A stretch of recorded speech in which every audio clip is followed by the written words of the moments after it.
I'm going to share it too. And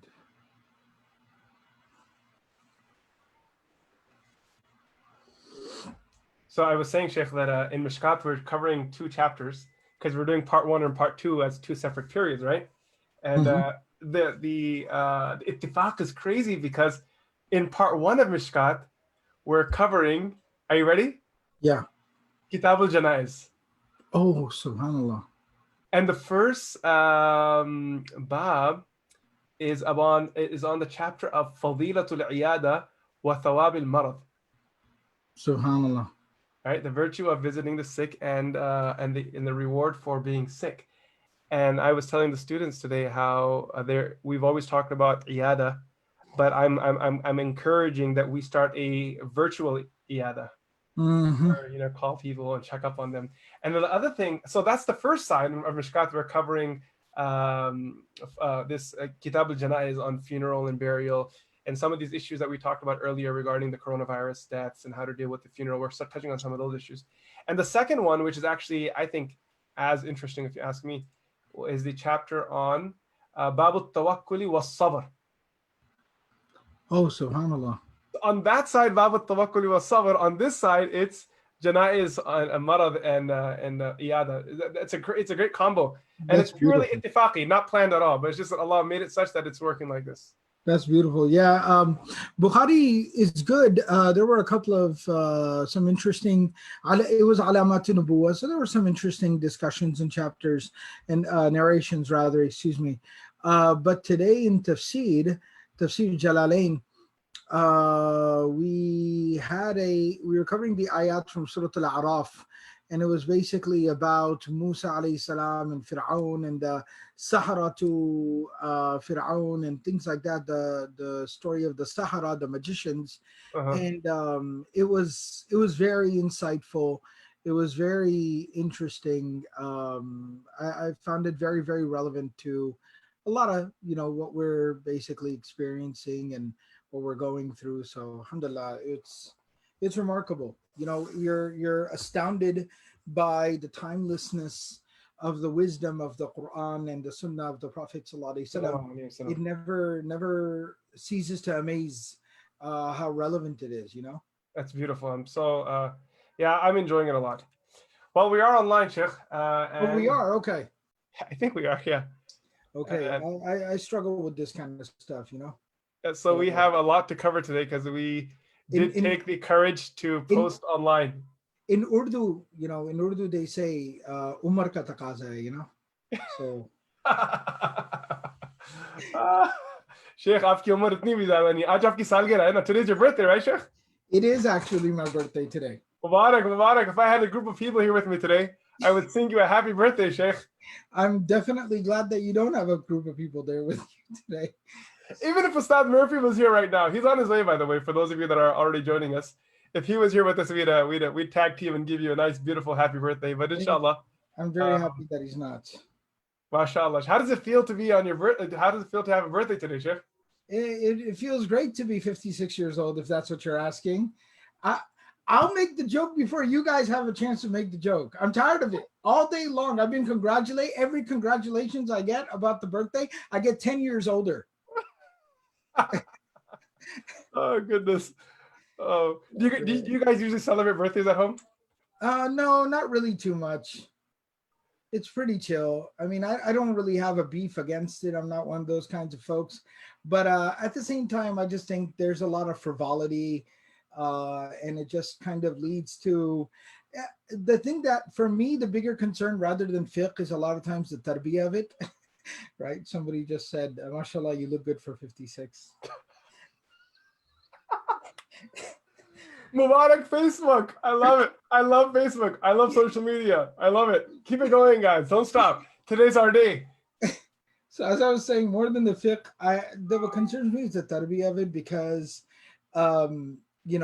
there's just it starts coming and building expectations, and then Yes. those expectations keep increasing and increasing and increasing, and it gets out of hand. So for the sake of the kids, we try not to make too much of a big deal out of it. Yeah, same at our house. I think at our house, when it comes to birthdays, as adults, we've never celebrated ours, but for the kids, they get excited, and it's something like a thing where I don't want to. I already tell them there's a million things that they can't do. Not a million things, but there are a lot of things they can't do as grown up in I agree. America. So there are some things that I'm okay with. We make it a little bit religious. The kids read some Quran. That's been a tradition in our family. All my cousins, all my nieces and nephews, they get together. They'll read some Quran. Mashallah. Maybe get something sweet. It doesn't have to be a cake. It could be whatever they want. Sometimes it's a pizookie. Other times we're doing cupcakes, and then they're just having a good time together. That's awesome. But anyway, Yeah. Sheikh, today we have like this amazing subject ahead of us. What's cool is that today we took the courage to solicit the questions from our dear friends and family members online. And what's interesting is that when I look at the comments, the actual post, and I'm not someone who check comments regularly, but because we did ask for an opinion, it was only appropriate to follow up and see what kind of response we were getting so we can address these issues in today's session. A lot of the question, a lot of the feedback that I got was actually through private messages. Wow. I think there were 0 comments on the post. And one brother actually sent me this long message with a bunch of really cool, awesome, relevant questions. We were originally thinking of doing this in one session, but now that I look at these questions, I'm beginning to realize that this is not a one session sort of thing. This is a multiple session, subject. At minimum, yeah. His brother, he sent me this message, and he says that I posted my question originally on your Facebook, but then people told me to remove it because others would think that it was about myself. Wow. So the issue is so taboo, and it's so touchy that even the discussion of it is leading people to be frightened that what if I get discounted? What if I get removed from the from the marriage roster of someone because of asking the question? Wow. What Yeah. is the question? Yeah, I think that's intense. That just the way people view it and the way they're so quick to judging. Well, we have a bunch of questions here, Sheikh. So many of them. I'm looking at them, and you can see them as well. One of the things that I've noticed in these questions is that there are people. See, I noticed there are 2 types of questions. There are so many ways to categorize all these questions we have. But one thing I noticed is that there are a group of people in our community yes. Can I interrupt for just 1 second? Absolutely. A very, very, very, very dear old childhood friend of mine just logged on. And I just quickly wanted to mention his daughter, who is only 6 years old, is very, very sick. Oh Allah, inna lillahi wa inna ilayhi Very, raji'un. very sick. And he's very beloved to me. His whole family is very beloved to me. And she's an innocent little baby. I just wanted to quickly make dua. Everyone that's on here as well, please make dua. May Allah subhanahu wa ta'ala grant her shifa. Ameen ya Rab. May Allah ta'ala grant her health. Ameen, ameen, ameen, ameen ya Rab. May Allah bring joy back to the parents, Sheikh. Ameen, ameen. You can imagine how hard it must be for them. Subhanallah. You're saying about some of the questions. Yes, sir. Yeah, so I noticed that the questions divided into 2 categories. There were some people who were kind of asking that, is it necessary to get married? That was a common theme. Is it necessary to be married? And is there a way for me not to be married? Is there a way for me to avoid marriage altogether? And then I'm looking at these other questions here, and they're kind of, I want to get married. I'm really interested in getting married. But the issue is that it's hard to find someone. We have these questions where people are saying that I'm shy. As a shy person, how do I reach out to someone? Is there a system? Is there a place that I go? What happens? So I think that's a good place to start off our conversation today on getting married versus not getting married. Starting there, how about that? Yeah, very good. So the very first question that I guess we're looking at the same kind of screenshot. Is it any way permissible to not marry at all? Really interestingly, just actually, I think yesterday or day before, just a couple of days ago, in the Bidayatul Mujtahid class with the 4th year students, we actually started Kitabun Nikah, and that was one of the first subjects of discussion. What is the status fiqh-wise? What is the ruling in Islam? So I also think very quickly, because we always talk about this with our students as well, that when it comes to this particular question, is it permissible to not marry at all? I do think we should delineate the fact that there's a legal discussion here. and then there is a more kind of, I guess one could say, ethical or even spiritual discussion there as well. Hmm. Technically, legally, fiqh-wise speaking, the majority of the scholars are of the opinion that it's not mandatory to get married. In fact, the only ones who held the position that it's mandatory to get married were the Zahiriya, a very kind of small fringe kind of group, fiqh-wise fringe group. But the majority of the scholars said it's mustahab, it's recommended at best. And some even said that some of the Malikiya, I believe, even said that it's jaiz, it's just permissible. Mm.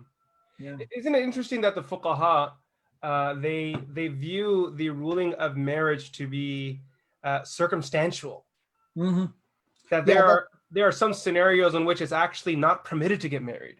yeah, that's actually what they said, that the mutaakhirin, however, later on, once the idea of it kind of sophisticated and they saw a lot of different scenarios and situations, then they started basically delineating based off of circumstance and situation.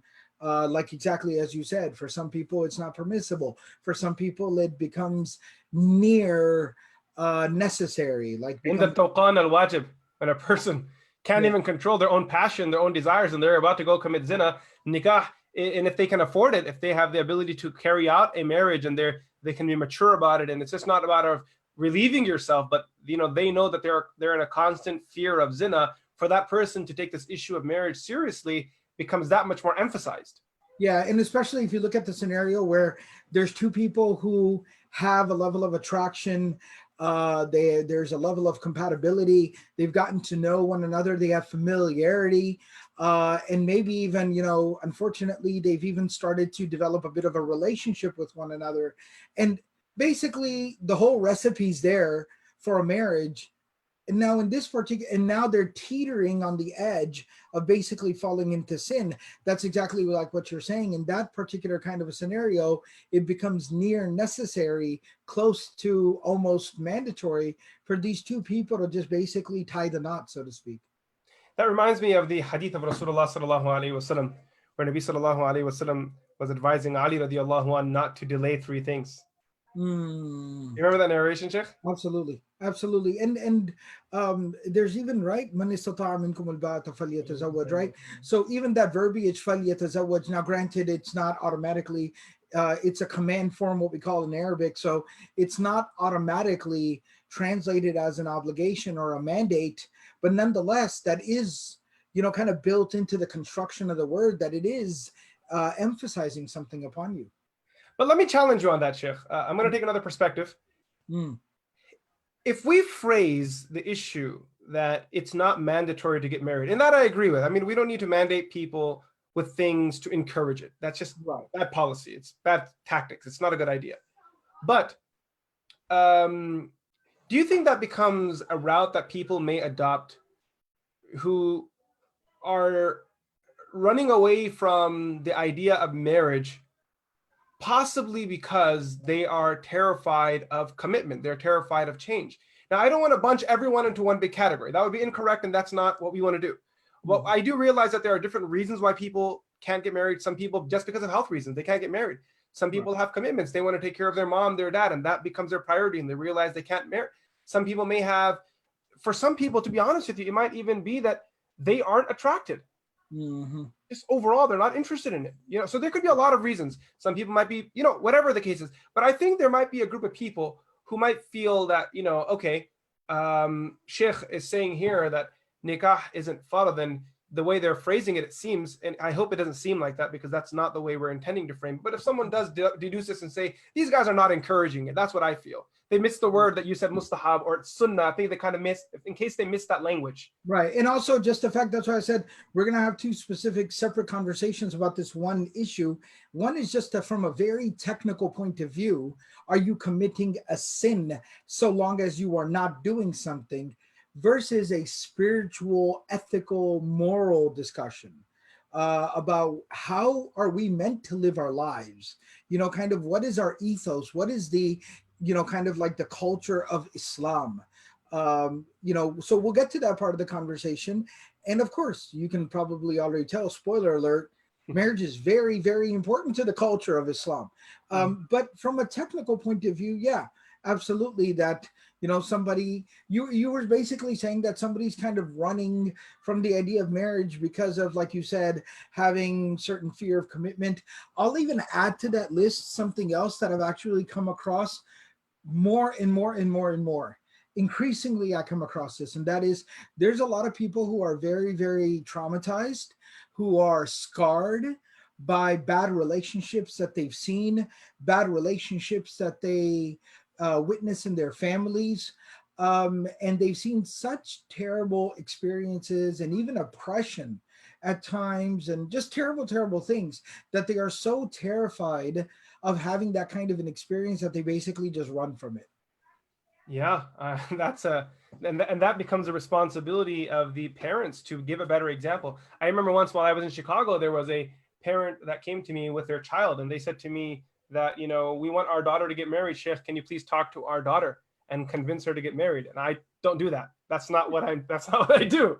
But nonetheless, I entertained them, and I asked the young girl that, hey, what's going on? What's holding you back? I just want to know. I'm not going to force you. I'm not going to anything. I just want to talk to you. And she says to me that if that right there is marriage, the way my father has treated my mother, then please spare me of the slavery. I don't want to be in that. And obviously that could be translated in different ways, but it seems as if in that relationship that she saw, she didn't find a meaningful, loving relationship there. Now I know that a lot of this stuff can be translated either way, because some people and so we're not going to do that. I don't want to go into the further readings of this, but now we talked about fear of commitment, Sheikh, and one of the questions we got from one of the sisters was that how do you overcome the fear of commitment? Hmm, that's a very good question. I don't know, to be very honest with you. My first question, probably to the person, would be, what exactly is it about this commitment that scares you, that terrifies you? Is it just the idea that somebody's going to basically kind of intrude into your life and cause a mess?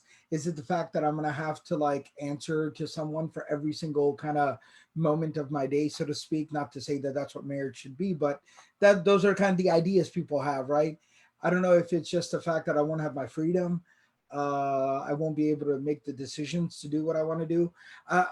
I'm curious as to what exactly about commitment scares people, because I've always been curious kind of about that. I understand typically in the American kind of, like, I shouldn't say American, but like, you understand what I mean. Typically speaking, in a less religious culture, in a non-Muslim culture, um, I understand the fear of commitment can be kind of quote unquote being tied down to one person, and I'd like to kind of experience the world and live my life and experience different people and whatnot, so on and so forth.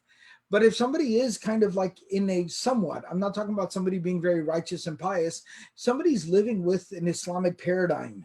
They're living with kind of an Islamic worldview, a Muslim worldview, then, and they're obviously thinking and talking about marriage for that reason, then they're probably not, they probably grasp at some level that it's not realistic for them to be able to just kind of live freewheeling, just moving from person to person, relationship to relationship. So I don't know what else about that commitment would scare them, unless, again, it goes back to, I know that a lot of sisters have that kind of anxiety that, like we already talked about, that I don't want to live under somebody who's going to basically restrict all my movements and going to restrict my entire lifestyle, and I won't be able to do anything I want to do anymore, and so on and so forth. I don't know, some guys might have kind of the idea that I don't want to have to just basically answer to someone for what I want to do, when I want to do, where I want to go, when I want to go, so on and so forth. But aside from that, I'd be curious to know exactly what exactly is the fear of commitment. You know, one thing that I think of is that I feel that we live in a time and in a world where people are generally reluctant to make commitments. Mm-hmm. There's a lot of buyer's remorse. So you'll find people being much more comfortable with making a temporary, partial commitment than rather than making a big chunk commitment. So Mm-hmm. it's easier for people to lease a car rather than buy a car. I know there may be financial benefits involved, tax benefits and whatnot, but other than that, for a lot of other people, it's an easier way in, easier way out. Renting versus buying. And I know there's a massive financial element to this, but I see as we move on, people are more reluctant just to commit. They like to flirt with the idea. They're very interested in the idea. They also understand how beneficial the idea is, but they're reluctant to actually go ahead and make that commitment that I'm committing to go for Hajj, I'm committing to go for Umrah, I'm committing to study, I'm committing to travel. So I think that fear of commitment, or that lack of commitment that exists throughout, I'm committing, I don't want to commit to something because then I feel locked in and I feel that now I'm accountable and I feel that now I'm obligated. And if I don't do it, then I have to deal with the remorse of failure. I can't just walk away anymore. And that kind of dynamic, it makes people feel suffocated. But there is a negative and bad side of it, but then there's a positive to it because it motivates you and keeps you engaged. The fact that someone can have a contract. I remember there's an incident that Shaykh al-Hadith Maulana Muhammad Zakaria Khan Dahlavi rahmatullahi alayhi, he was teaching at his madrasa. He was a teacher of hadith in India. And when he took his job on, he said to the principal of the institute at the time that I don't want to take a salary. Yeah. So the principal said, because he wanted to do it for the sake of Allah. So the principal said to him that, no, you will take a salary. However, it's up to you what to do with it once you get it. And the reason why I need you to take the salary is so that there's a commitment from our side and then there's accountability. Yeah, absolutely. I mean, I can tell you in terms of, just organizational work and community work, volunteers are very, very blessed people. And honestly, so much of the work in the community wouldn't get done without volunteers. But there is a difference in the management of volunteers versus the managing of people that there is some kind of a contractual relationship with. Yeah. So I think people are afraid of the commitment. When people come to me for nikah and they ask me to perform a nikah, we've talked about this before, I usually sit with them and I do like an intro to marriage class.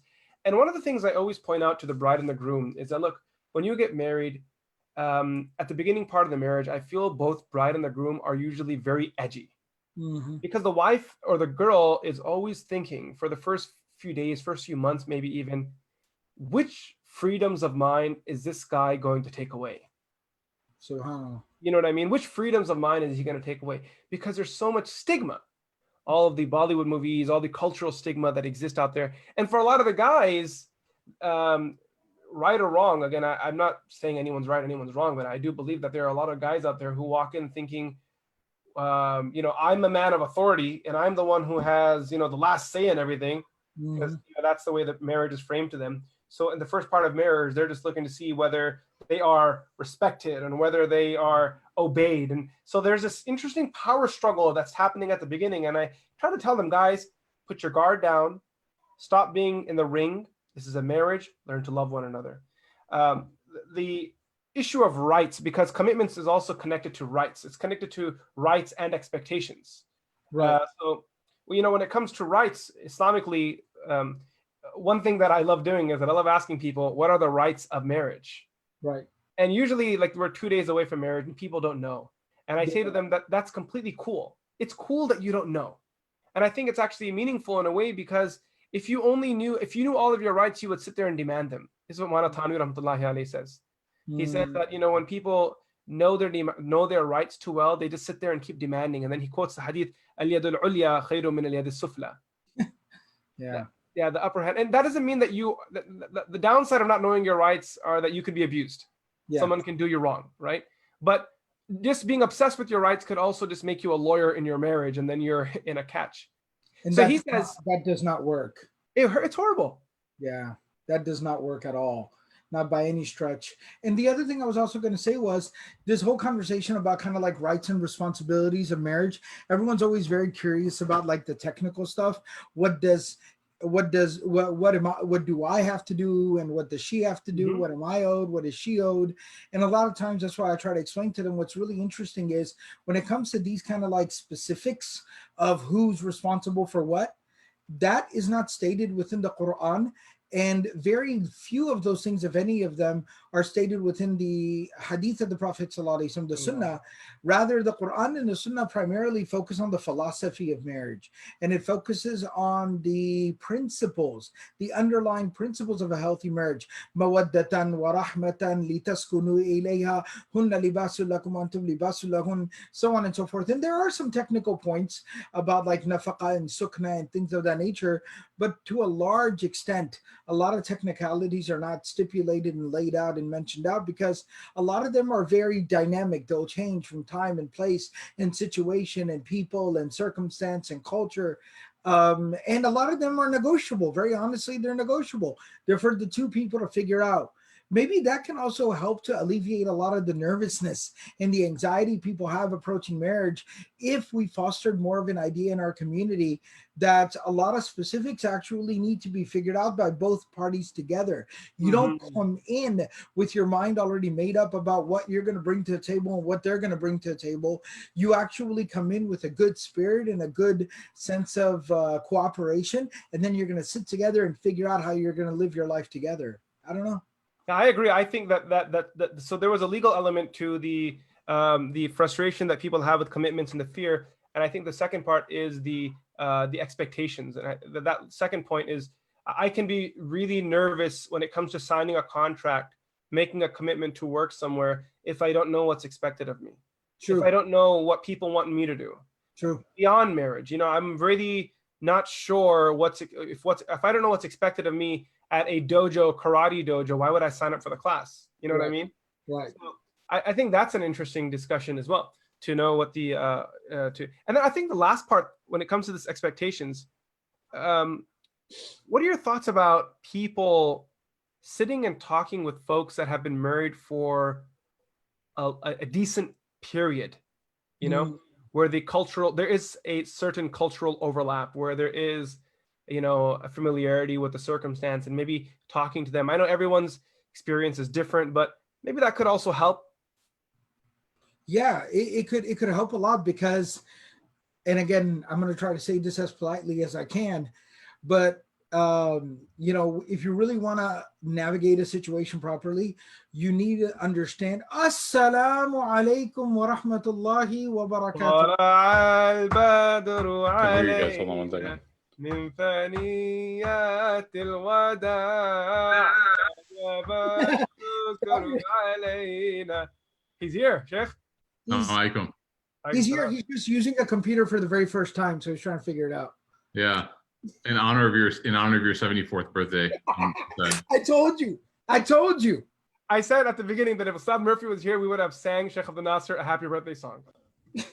We will. We will. Sorry. Okay, first of all, I got 2 questions for you. Number 1, how many plates of biryani did you eat today? Ajib. Why is this not working? Answer the question. Don't change the topic. All right. How was the biryani? Okay, 2 questions. Number 1, how many plates of biryani did you eat today? I did not have any biryani. Wallahi, how many plates of biryani did you eat today? I can say, Uqsim billah. As my mother says, Wallah al-azim thalatha. That's so Egyptian. I did not have any biryani today. Okay, second question. What happened to the lovely background you had in the previous video, the previous hangout that we did? This is actually some really modern art. It's called Empty Frames. True story. We actually ordered the art from Bangladesh. My wife ordered it. There's some artists there that did some like oil paintings. Oh, that's super cool. But it got delayed because of coronavirus, man. This thing's ruining everything. Everything. Everything. So the artwork you bought got coronavirus. La ilaha illallah. Don't say that, man. Listen, it's true. When you hit 70, they get really cranky, Mufti Saab. True. Guys, this is why I was late. Oh, he's sleeping. Look at that. Oh, knocked out. He looks. Doesn't he look like a real Murphy? That one looks like a real Murphy. Doesn't he look like Augustus Gloop? You know what that is?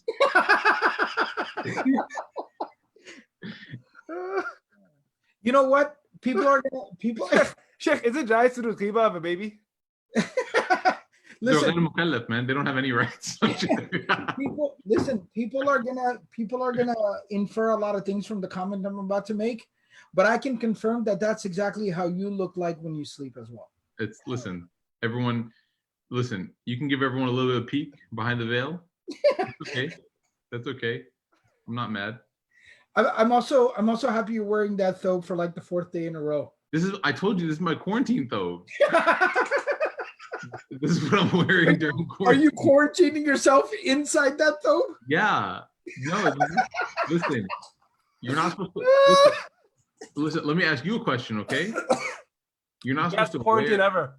you're not supposed to wear like a million different things, because then if you happen to run to the grocery store or get a package or mail or something, then it could be traced on anything.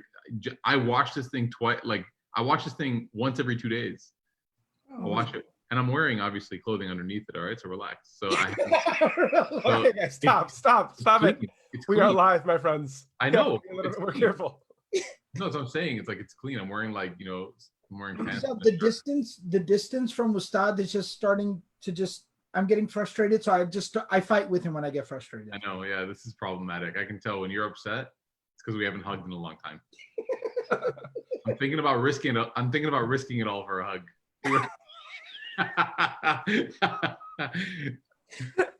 He's like, I will take the responsibility of making humanity instinct for this love. Yeah. Right now I'm dealing with my neighborhood trying to plan a covert Jumma. So anyways. You just call them out on the internet. This is what it is, man. I'm trying to put everyone at risk. Oh man. But no, so Ustad. They were like, who's gonna lead us? I was like, I won't. Okay. So Mufti Saab opened up a really good discussion about people saying, is it in any way permissible to not marry at all? That was like question number 1. So we're like, that's a really good place to start the discussion. Yeah. But then we started kind of like unfolding that, unpacking that, and people started sharing more comments. And the idea basically came about we talked about some of the other things that a lot of people are scarred and, really traumatized by, bad relationships and abuse that they've seen and witnessed and whatnot. Yeah. But then, we talked about that. But then another very fascinating point that Mufti Kamani mentioned, and we started talking about it, and it seems like it started resonating with a lot of people as well, was that there's this fear of commitment. And I shared a couple of thoughts that I had, but very honestly, I had a little bit of trouble grasping exactly the idea or the concept of that kind of fear of commitment. But Mufti Saab was basically explaining it. And I guess if you had any thoughts, because obviously this is, the young professional demographic is one that you work with a lot. And those are probably a lot of those kind of folks. Yeah, commitment is probably one way of putting it. I think also like the unknown. People shared that comment. Anything unfamiliar is scary. Yeah, like how do I know that this person is who they really are, who they're saying they are? And a lot of people have gone through situations where they don't, they've seen their friends marry somebody that on the outside, looked normal, looked good, and then, ended up being tragic or really bad.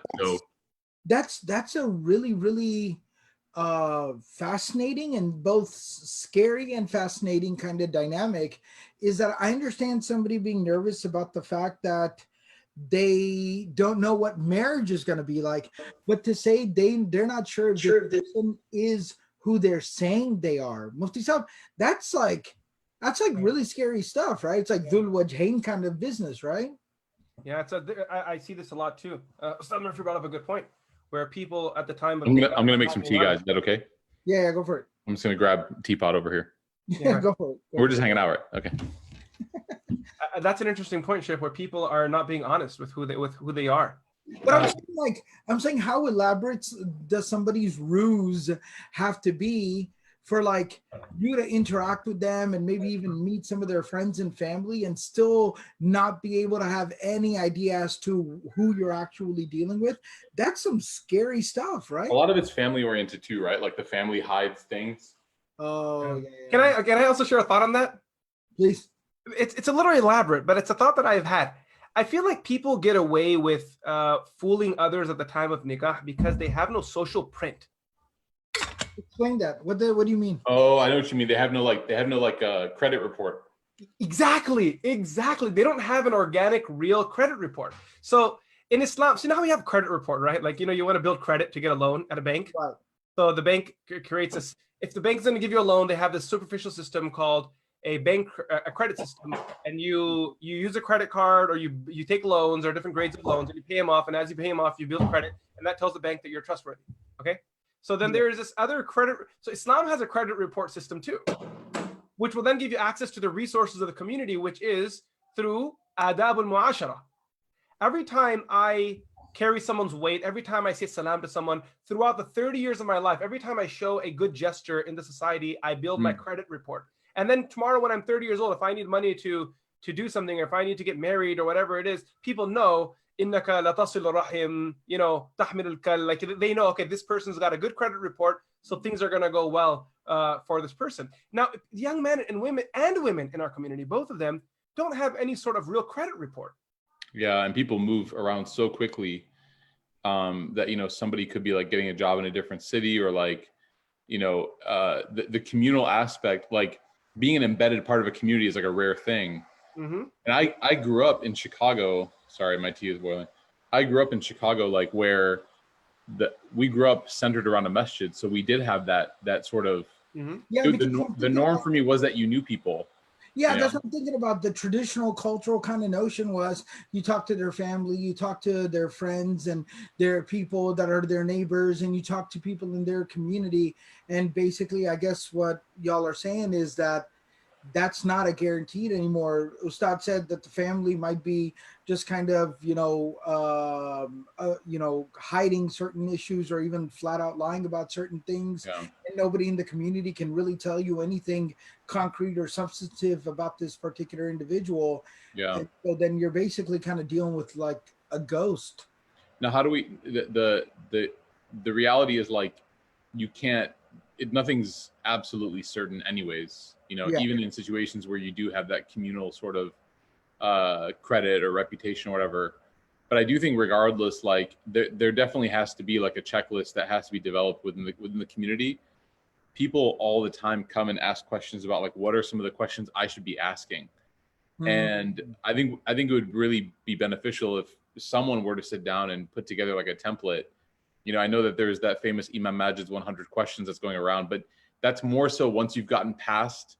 I mean, it's almost like the next step. I feel like the first step should be like, there should be like 7 questions in determining like the authenticity of the person that you're talking to. Just what general kind of like. Yeah, and it should have nothing to do with that person. Like it should be like a list of references. It should be like, the reputation that they have amongst their teachers, their friends, any sort of sports that they played. That's a big one, knowing how they are on the court or on the field, because that's a huge revelation as to their character, or their friends. Like it's easy for family to hide the character of family, but sometimes with friends, like a girl's friends will tell you more about her than her mom will, or a guy's friends will tell you more. So I think there has to be some sort of template. A lot of people are going into this, in the dark, and we have to develop some sort of guide, even if it's not perfect. I mean, I think in general, it can always be improved upon.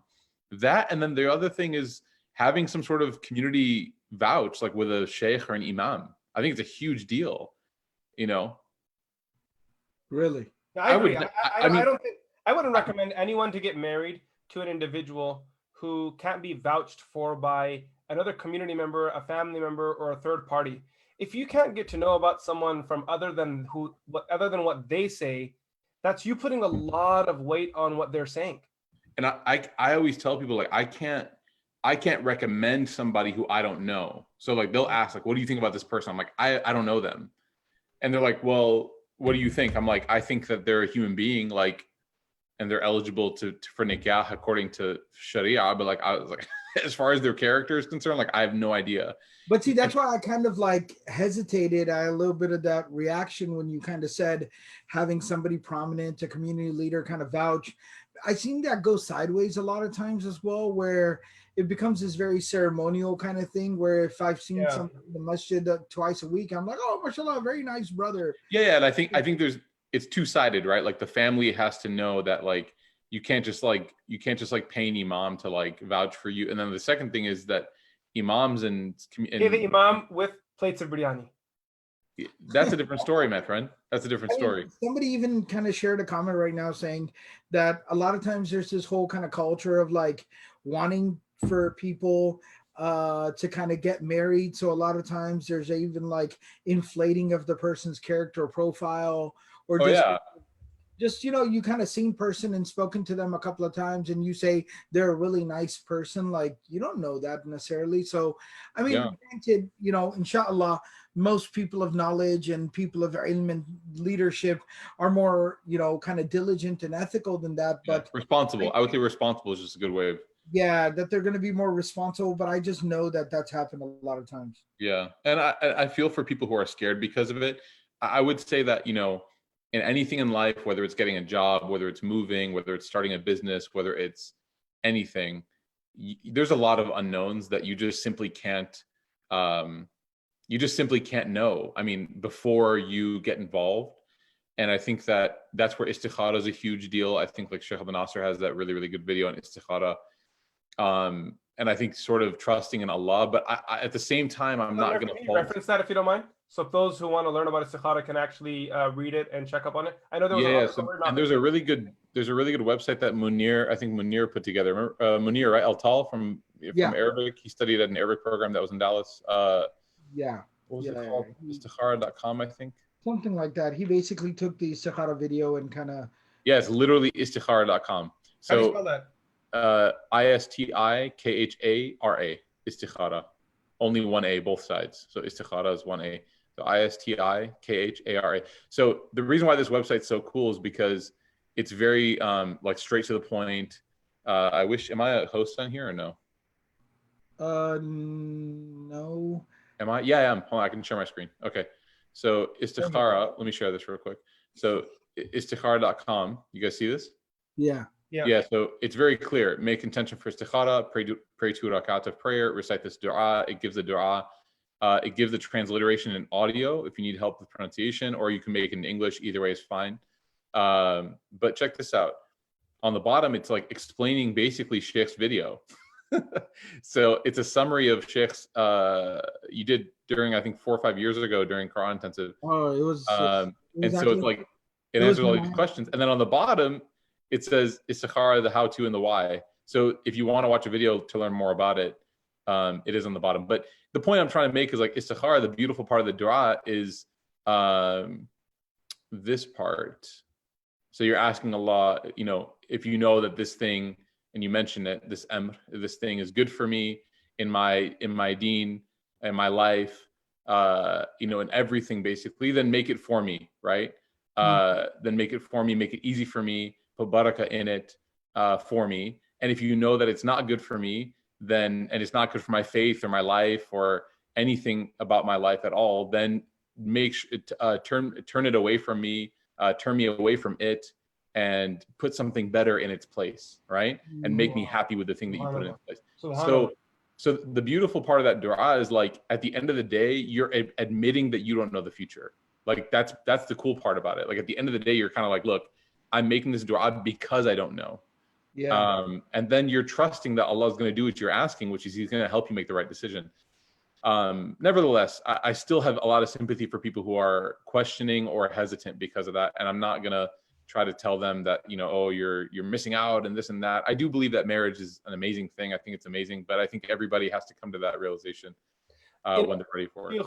There's a bunch of questions here, and I know we won't be able to get through them all. But there was one particular question that my kids are asleep, so I got all night. I can never leave a conversation with you guys. So if you're having tea, let me know. I'm gonna go get myself a cup of tea too. Hello, we're ready. Pour it. I'm gonna burn myself.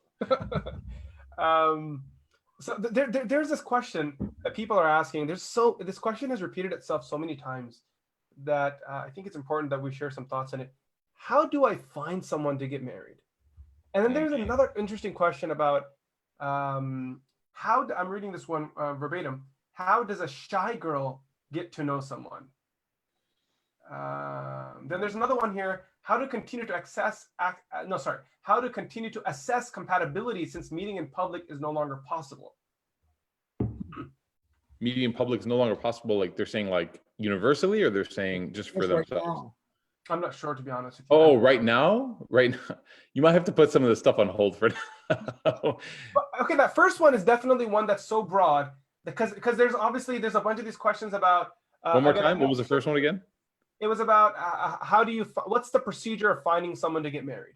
That's like a general question. Because in that, people ask like they're asked about a bunch of Muslim matrimonial websites. I don't know all of these myself. Yeah. I saw some from Minder and Musmatch and all that. They were asking, is that okay? And then there's like, a meeting in public. There's one here about, can I date someone before getting married? And so on and so on and so on. So there's like a bunch of these questions on how do I find someone to get married? And I think that's a big one. In particular, I think this becomes more challenging for people who are particular on the issue of maintaining Islamic boundaries while looking for someone. Because if they're not maintaining Islamic boundaries, what everyone's doing, they can do. But then they want to be a little bit more careful. No, actually, I would say, Mufti Saab, I would say that everybody in the world is having trouble finding somebody right now. Yeah, that's true. Because I think that people who are trying to abide to Islamic guidelines are having like a tier above that, though. That's what I'm. Of course, yeah. If you ever try to live in a certain value system, then you're going to have to also find somebody who respects that value system, and that's challenging, regardless what it is. But I think in general, whenever anyone asks me this question, Sheikh, I don't know, like I always say that it's hard for everybody right now. Like I'll go to the gym and I'll hear people complaining about it. Yeah. Like I'll literally hear people complaining about it at the gym, which is like, I don't know why that's the venue for that. But I always tell people my answer, and you guys feel free to elaborate on this and comment more on it. My answer always with people is, I don't know a secret recipe for finding somebody, but what I do think that'll help your chances is if you get involved in things that you like to do, because chances are you're going to meet someone who also likes what you like. So for example, if I enjoy something, sports, or if I enjoy reading, or if I enjoy, volunteering for philanthropic things or like charity thing, if I get involved in those situations, I'm not doing this to get married, but the law of averages says that eventually I'm going to cross paths with somebody who is also there, and maybe perhaps that person might have compatibility with me in more ways than what we're doing, like than the volunteering or the activity. And so that could be I always tell people, I say, just get involved in something, because I think part of the reason why it's so challenging is because we live in such a work-centered lifestyle. Yeah. I think there's like a first tier discussion that I'd like to get your guys' thoughts on, because while we talk about avenues of how to do this, I think there's one usuli principle discussion, which without doubt has serious cultural sort of roots and grounding in it. It's the issue of, do you go to find someone on your own, or do you go through a proxy? Do you go through a third person? I think that's like the first question. Either or, man, whatever works. The fear is that if you go through a third person. Oh, what do you mean? Are you saying like at the beginning, or are you saying once you've identified somebody? I don't know. Elaborate. I do think that if somebody sees potential in somebody, then there is some wisdom in trying to facilitate that question through a third party and not you doing it. Yeah. So like if you see somebody that you think might be an option, I think having a mutual friend or a mutual friend of a mutual friend kind of float the idea over almost as if it's their idea, right? So if person A wanted to marry person B and both of them knew me, then one of them could say, hey, do you mind asking if this person would even ever consider me? Almost like, honestly, Khadija with the Prophet Sallallahu Alaihi Wasallam. Honestly, Exactly. if you look at that example. I was actually going to ask you guys if you can cite examples for either one while you share them, because there are two ways, and people assume one is right, the other one is wrong. Yeah. And if we have examples in the hadith of Nabi Sallallahu Alaihi Wasallam of course, where both can be seen. Yeah, so you have Maysara who's asking the Prophet Sallallahu Alaihi Wasallam, hey, would you ever consider Khadija, right? And in a lot of religious circles nowadays, that would be considered as bisharam, like, oh my God, why would you even? But straight up, just asking, just to see. And his response was very flattering. Is, I don't think she would ever want to marry me. Like, I don't think that I would ever, measure up to her. And then Maysara is kind of like, sort of. So I do think that once you have Khadija radiallahu anha also had a friend who basically inquired from her Nufaysa or Nufaysa, yeah. wasn't, and then there was basically, she said, let me know about his business ethics, correct? Like on the, like she kind of like sent out some feelers through one of her employees, essentially, like, let me know what kind of person he is. And then the reports came back positive. But the point being is that I do think that there's value in having that third party presence. But I don't think that like that might not always be the case for everybody. So you just kind of have to play with the cards you've been dealt, so to speak. Yeah. So what about that? So I think people are easier when it comes to accepting that a third party speaks on their behalf. Like they have an imam search for them in the community. They have like an uncle or aunt, or there's that shadi auntie that everybody knows in the community. Whose Oh man, job is to Shadi have auntie, dude. a bunch of Her biryani's all of amazing. us. Shadi biryani, her biryani's amazing. Yeah, By the way, Shadi auntie, master Rishta auntie, she mastered the art of the WhatsApp like before Yeah. Shadi auntie, also pronounced shady.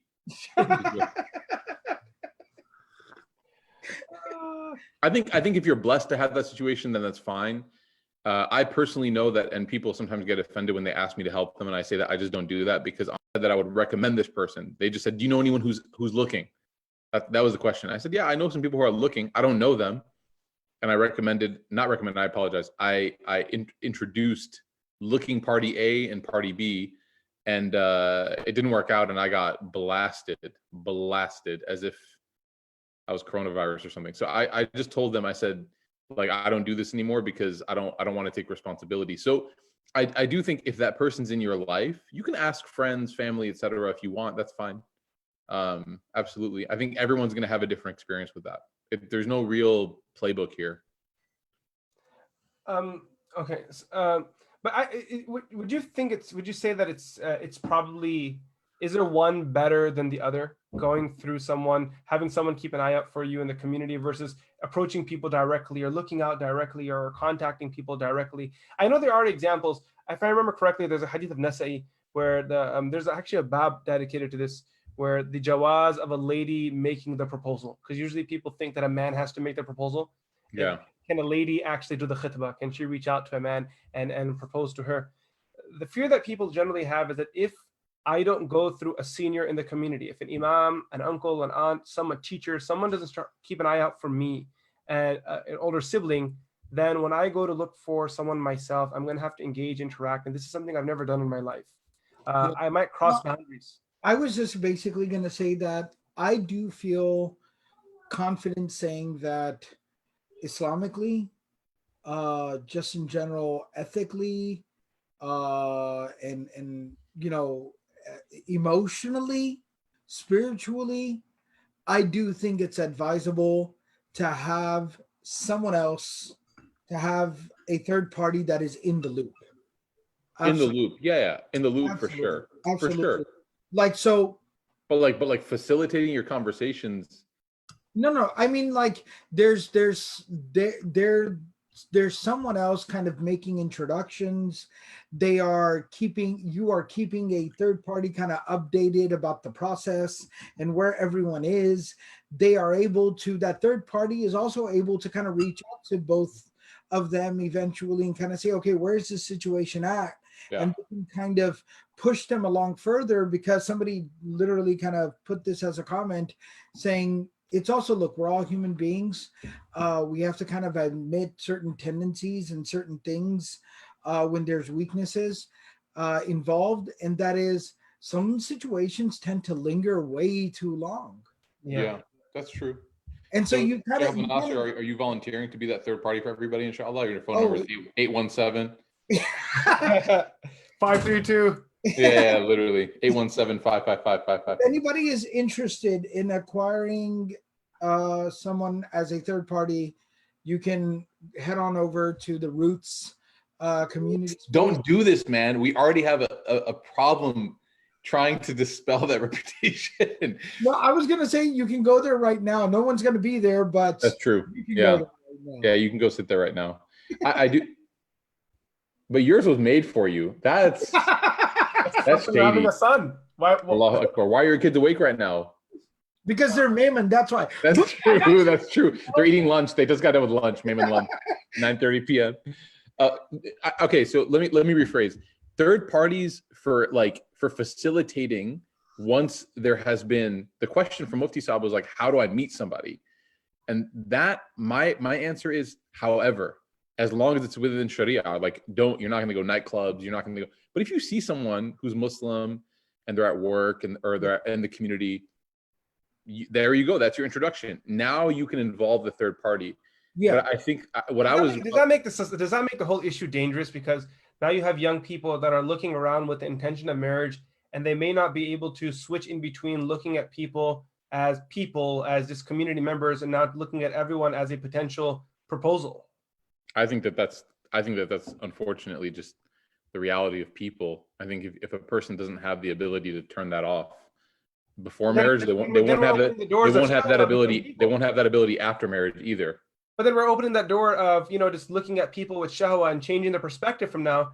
What argument do we have of not prohibiting men and women then socializing and I know that's a hardline argument, but I definitely want to bring it to the table because we're having this discussion and the chai is hot. Where's your this discussion's hot too. Where's your dalil? How do you make tahrim on that? Or how do you make even Okay, so I'm thinking of the hadith of Ali radiallahu an, where Rasulullah sallallahu alayhi, he said, O Messenger of Allah, he asked Nabi sallallahu alayhi on nadratul fuja'a, O Messenger of Allah, what's the ruling on an accidental glance? And Nabi sallallahu alayhi said to him, فَإِنَّ لَكَ الْأُولَى وَلَيْسَتْ لَكَ الْآخِرَةِ. You can have one glance, but you can't have the second one. And the way we commentate on this narration, either this narration could be am and it doesn't have any shahwa. So, okay, let me start again. So he asked Nabi sallallahu alayhi wasallam regarding an accidental glance. O Messenger of Allah, I'm walking, I see someone with an accidental glance. What do I do?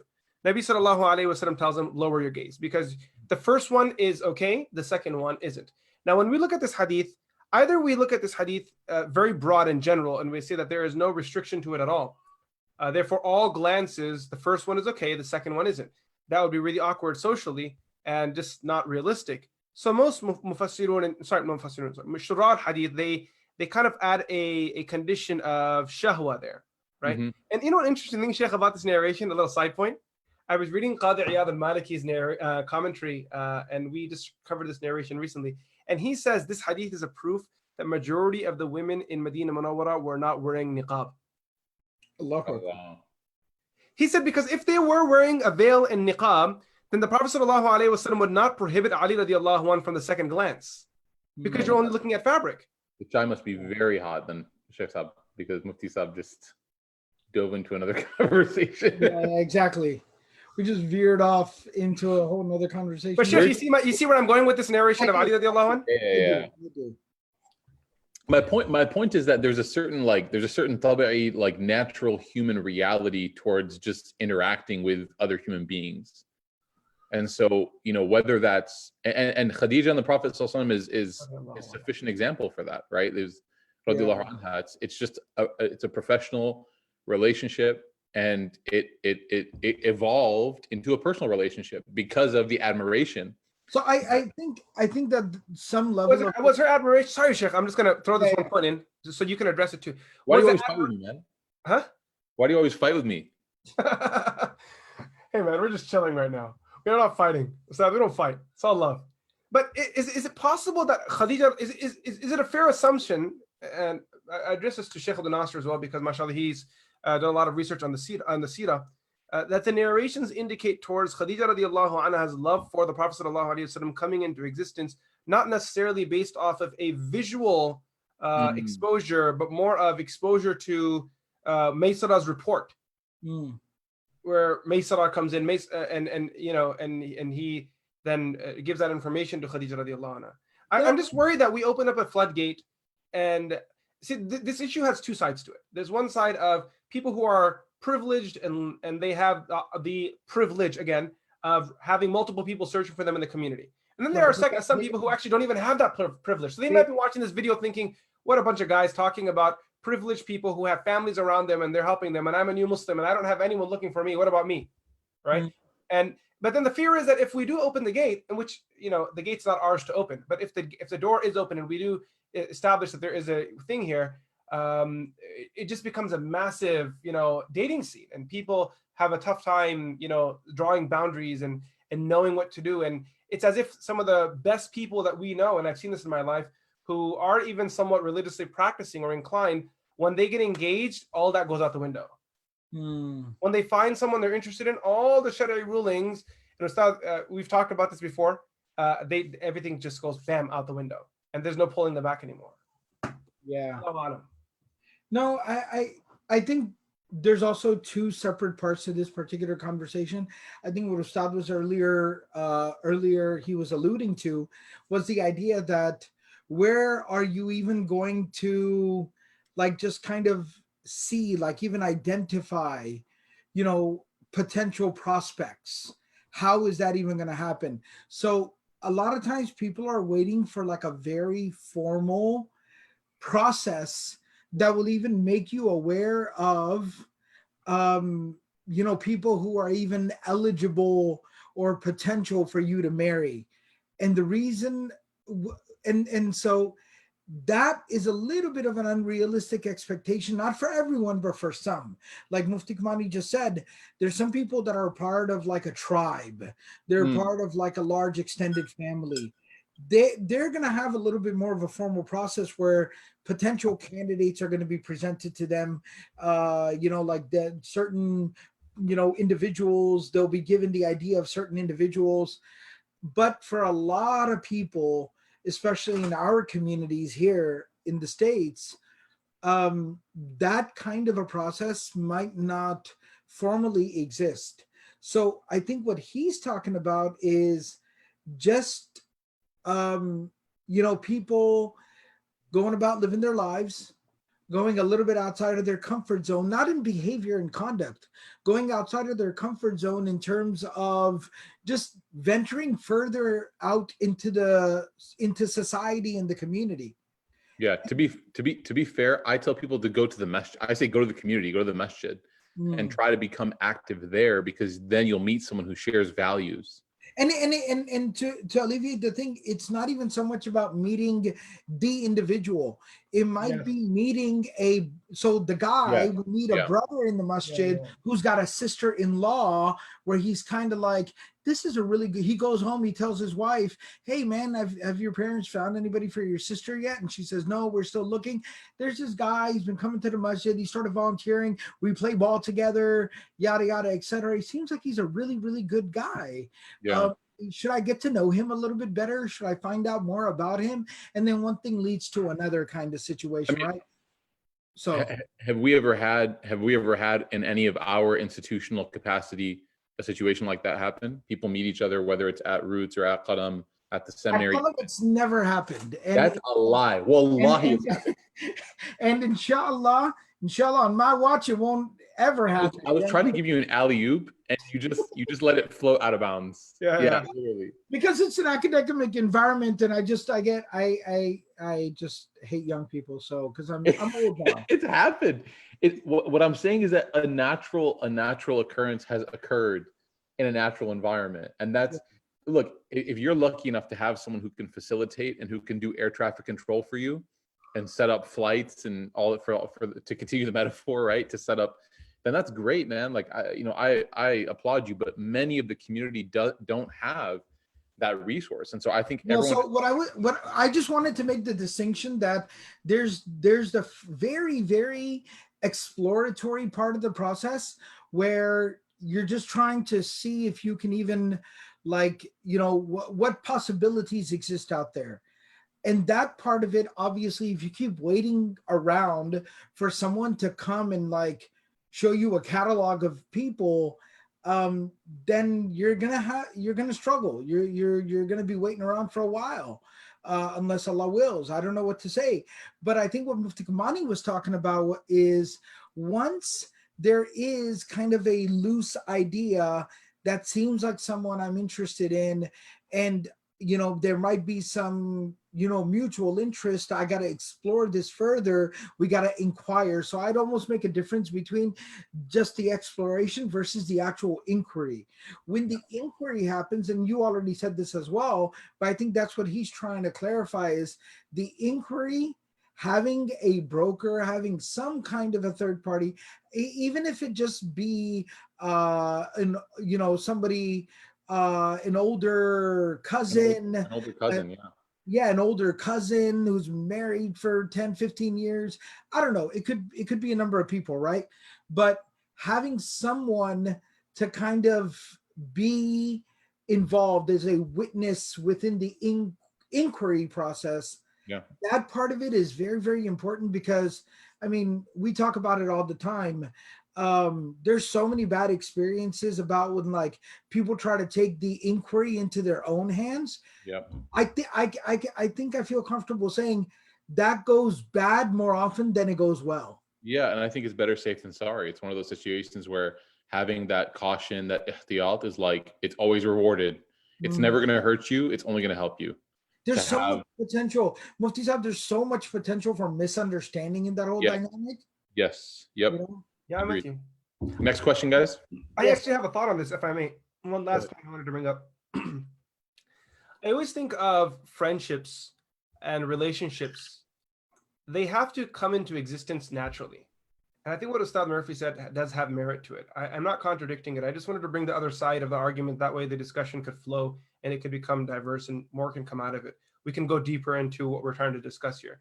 I think we agree that we're not here to provide solutions for things. This is not a lecture. This is not a presentation. This is just us talking and talking about issues that the community is interested in learning about. So I feel like relationships have to come into existence. Every time I've tried to manufacture a relationship between my kids and another kid, it just doesn't work.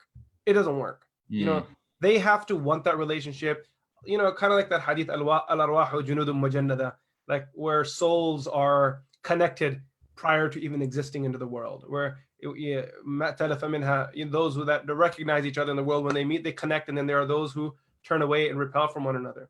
So you can Absolutely. force a relationship. You know, you can have all the online marital platforms there are, or all the marriage aunties. This is all, it's artificial. You know, it's kind of like this plug and play. And Mufti Saab, isn't that also like, so we've seen that so often, even in the whole like traditional, classical, tribal kind of like marriage setup, that again, just because two people are from the same village or they're from two neighboring tribes Or their dads like went to med school together or something. or something like that, and so there's all this overlap, you know. But again, like you're saying, you can't force a relationship. You can't Even sometimes they're family, like they're like distant relatives, yeah. and everyone's like, "Oh, it's definitely gonna work out," because you know, like his mom is my aunt, and it's like, oh god. So it's like even the most obvious of connections doesn't guarantee, and then you have people who their connections are non-existent besides the fact that they're both human, they're both Muslim. Yeah, two people just are not compatible. You can't force the issue. Yeah, I agree with that. I wanted to add like one last point to this, which is that I don't think people are going to get married by simply telling an imam to look out for you after a program. As well intended as that imam is, if you're going to try to find someone that's suitable for marriage, it's a task. It's an ongoing task. It's something that doesn't happen by just texting someone once or messaging someone once. And had we all been super machines, absolutely yes. I can definitely feel the pain of people who are not married. In particular, if they're trying hard, they're grinding away hard, they've made the best out of themselves, they've acquired and accomplished the best profile that a person could have, and yet they're still struggling. At times they could be feeling disparity, and they might feel that the rope is coming short in their hand and they're going to slip and they're going to let go. So, you know, in that context, for some people, honestly, I know people have told me, brothers and sisters, that the most difficult thing for them to do in the year is attend a nikah. Because when they go to a nikah, they're expected to smile. When in their heart, it hurts them to see that they're still falling behind. All right, Wow. that the others are around them, and they can't. How are they going to admit that they're jealous? Who are they going to tell? How can they even verbalize that? The community would look down upon them. When in their heart, they're just burning because they feel lonely, that they wish they had someone around them who they could, you know, call a companion of life, a spouse. So it's not easy. So here's one thing that I've always been thinking of, and I wanted to say it today. And you know, I'd like to get your thoughts on this too. I think you guys would agree with me. I think people who get married, who, you know, everyone's kind of in that hole of loneliness at some point in life, right? And then you kind of crawl your way out. Everyone has a story of how they got out of it. Ustad Murphy, you must have an interesting story. Actually, I've heard yours. It's really, really interesting and challenging, and there are a lot of ups and downs. I have mine. Sheikh Abdul Nasser has his, how Allah allowed the marriage to happen. There were some hurdles that you had to go through to get there, right? But once you're out, what do you do now? Do you just walk away, keep walking, keep walking, keep walking, forgetting about the people that are stuck behind that wall? Or do you do فَأَمَّا الْيَتِيمَ فَلَا تَقْهَرْ وَأَمَّا السَّائِلَ فَلَا تَنْهَرْ? Do you contribute back and make an intention that, you know what, I'm going to try to help people? If that means, keeping an eye out always for someone, or just looking at a sister in the community and saying, you know what, or when I say a sister, maybe your own sister, maybe your own cousin, and saying, you know what, I'm going to take the responsibility of looking out for this person. It might take me 1 year, it might take me 5 years. Maybe they might get married before I even come of any use. But in the meantime, I'm going to be an older brother to this person in my heart. Maybe I don't even need to verbalize it. But if there's something that comes up, I am going to point this person out, hoping that Allah subhanahu wa ta'ala uses me as a means. Because if everyone starts playing a role and society starts taking everyone's affairs seriously, we'll have a flowing solution. But if everyone decides to be disinterested in everyone, and we decide to outsource the whole marital process to apps and to websites, what's going to happen? Yeah, what you're talking about is something really, really beautiful and something very, very important, and something that we, and again, may Allah forgive me, and I apologize if this seems judgmental, but I'm judging myself as the biggest culprit in that regard. You're talking about something that we suck at really, really badly. Like we are horrible at. Yeah. And that is, we just completely lost like the ummaness, right? So much rhetoric in the hadhihi ummatukum mutawahida, innamal mu'minuna ikhwa. And meanwhile, like you exactly said, I mean, think about our rhetoric, right? Even people in our position who actually know people and are in positions of like being able to network and connect people together. Every single person who's in our kind of a position always kind of says, yeah, man, I don't do that kind of stuff. I don't do that kind of stuff. But if all of us sitting here are all like, I don't do that kind of stuff, you don't do that kind of stuff, he don't do that kind of stuff, none of us do that kind of stuff, then what? No, nobody does anything then.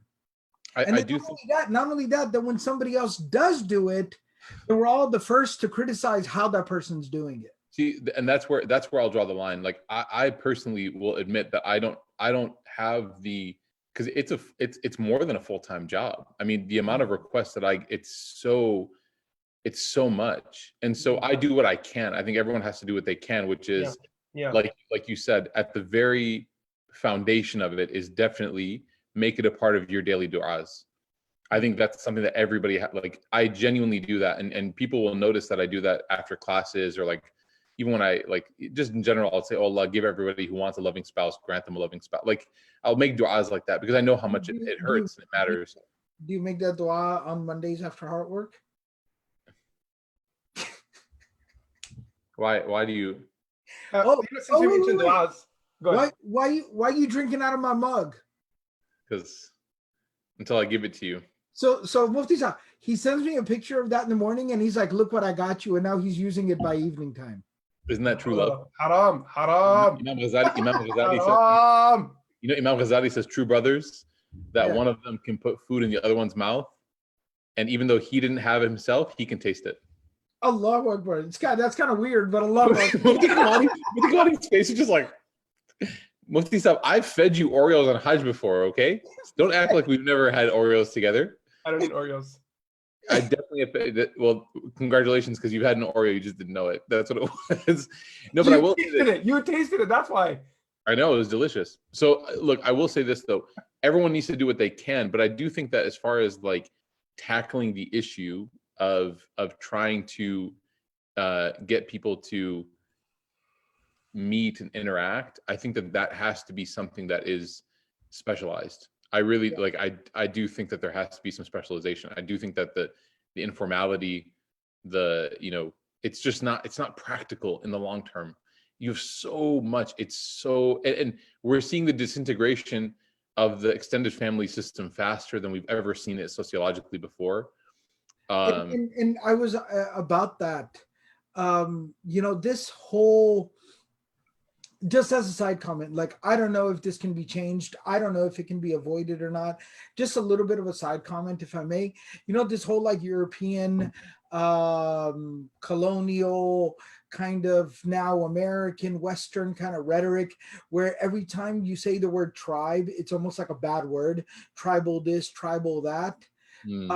There's so much that has been lost from the richness of the experience of people's lives by not living in that kind of extended family, communal, tribal kind of setting. Mm. Like it is so solitary. Yeah, it is a difficult reality. I think that at some level it's out of some people's hands. Of course. You know, Again, it's not everyone's. I'm not saying that everyone needs to like, go find a tribe or whatever the case is. Yeah, I'm just talking about the mentality that there is a yeah. Western mentality that looks down on that. It's hyper. I mean, it's just hyper individual, right? Like that's Yeah. the idea. But Individualism. yeah, but I do want to tackle some more questions. 'Cause I know we got so many, but I think to kind of put a bow on this is to say that I do think that this is a real. We have to acknowledge and admit that this is a real struggle for people. It's not just like someone not trying hard enough or someone not, that's not real. That's not. There might be some people that are picky, but that's not the general rule. That's the exception. Exceptionally, some people are picky. Generally, people who are looking and struggling, it's a real challenge. And we make dua for you. Make dua that Allah Ta'ala blesses you and gives you tawfiq to find somebody that's good for your deen and your dunya and your akhirah. Because I know it's a genuine struggle. It's not, no one's faking it, right? It's genuinely difficult. Mashayikh, I wanted to I know we're transitioning on for this and maybe even planning to wrap up the session.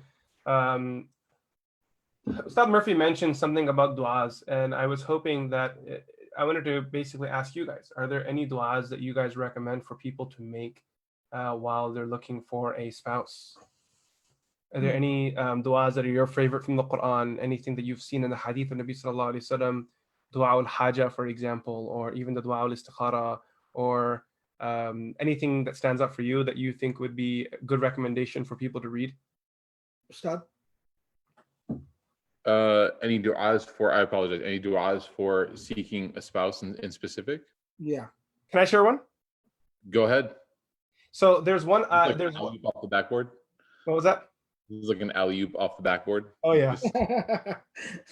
I always think of the dua that Musa alayhi salam read to get married.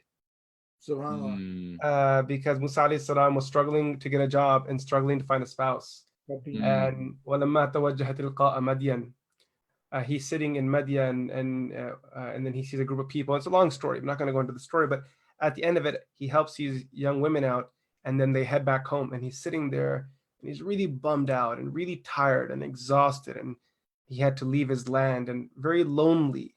And I think that's the feeling that many people feel when they're looking for a spouse. They feel lonely, despondent, maybe cut off, maqtu'. And then he reads this beautiful dua. He says, Rabbi inni lima anzalta ilayya min khayrin faqir. This dua is in the Quran. It's in Surah Qasas. I don't know the exact ayah number from the top of my head, but if someone is watching this, you can maybe pull up the ayah, pull up the dua, the ayah, and post up the verse in the Quran. I'm sorry, in the comment section of whichever platform you're watching it on. Rabbi inni lima anzalta ilayya min khayrin faqir. The translation. Ayah 24. You got the translation? Go ahead. No, I got the ayah number. It's number 24. Yeah. I mean, we can translate it. I mean, if you want to, go ahead.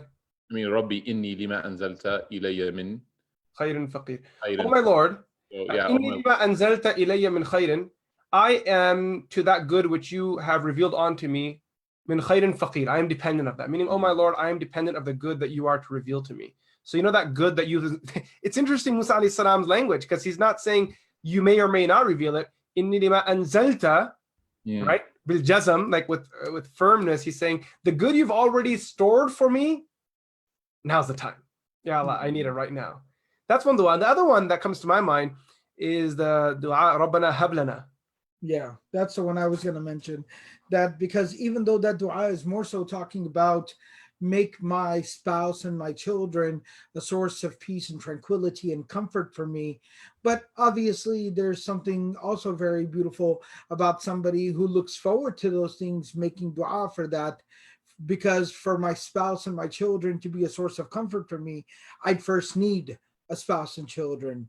So that's one thing I advise a lot of people. The other thing I was going to say about the dua that I recommend is the asal within dua, right? Al-aslu fi dua, meaning that the primary guiding principle of dua that is found within the Quran is ud'u rabbakum tadarru'an wa khufya. Allah, Allah, Allah. Ustad and I were just having an in-depth conversation about it the other day, but call out to your Lord while being very humble and vulnerable and in private and quiet and that kind of solitude. And so I tell people to really just kind of open up your heart and pour your heart out, and just pour your heart out to Allah, right? Talk about, just have a conversation with Allah about how you're struggling and what you look forward to in life and what you would like to see your life be like, and just pour your heart out. And that's a very powerful, very, very powerful experience. The Prophet ﷺ also said, "Ud'u wa antum muqinuna bil ijaba." And I know that's a tough one, but the Prophet ﷺ is saying you gotta find a way to make dua where you are fully convinced of the fact that God will answer your prayers. That's what you were talking about. Yeah. Did we is it possible to do a couple more of these questions, guys? Yeah, let's Mufti Kamani and I had kind of talked about this before we started. We wanted to take one big part of it, and this was the whole kind of premarital process. So we wanted to just kind of take the whole premarital process of it, and then basically kind of at the end rattle off a bunch of questions and just do a bunch of kind of rapid fire lightning. Should we set an end time, Sheikh? Should we set a time that we're gonna wrap up by, or do you just leave it open? Leave it open. Leave it over. All right, there we go. Okay, leave it open then. How do you address a situation where somebody's interested in you but they're not Muslim? Mufti Saab. Yeah, sorry, what was that? How do you? What was that again? How do you address somebody? I wasn't meaning to call you out. I was addressing the question to you. How do you address someone who's interested in you but they're not Muslim? Well, see, there is a legal issue to all of this. So when it comes to nikah in marriage, one thing that's important to understand is that there is a lot of, not a lot, but there are some legal boundaries of nikah that have to be understood. Now, explaining all of it would make this conversation very long, but I'll try to explain some of it if possible. If the person that you're marrying does not meet the legal criteria of nikah in Islam, someone that's nikahable, someone that's marriageable, then the nikah itself won't count. Not a thing. It's not a thing. Yeah, it's not a thing. So this may. Someone also asked about gay marriage within Islam. So they said, like, how would Muslims conduct like a marriage between two of the same gender? And the answer to that is that in the Islamic tradition or in the Islamic realm, it's not considered a marriage. Yeah, right. They can cohabitate. That's not jaiz, but they can cohabitate, but it won't be considered a nikah. In Islam, when we talk about nikah, there's an aqd, there's an agreement, there are guidelines, sharai, there's so much, there's inheritance.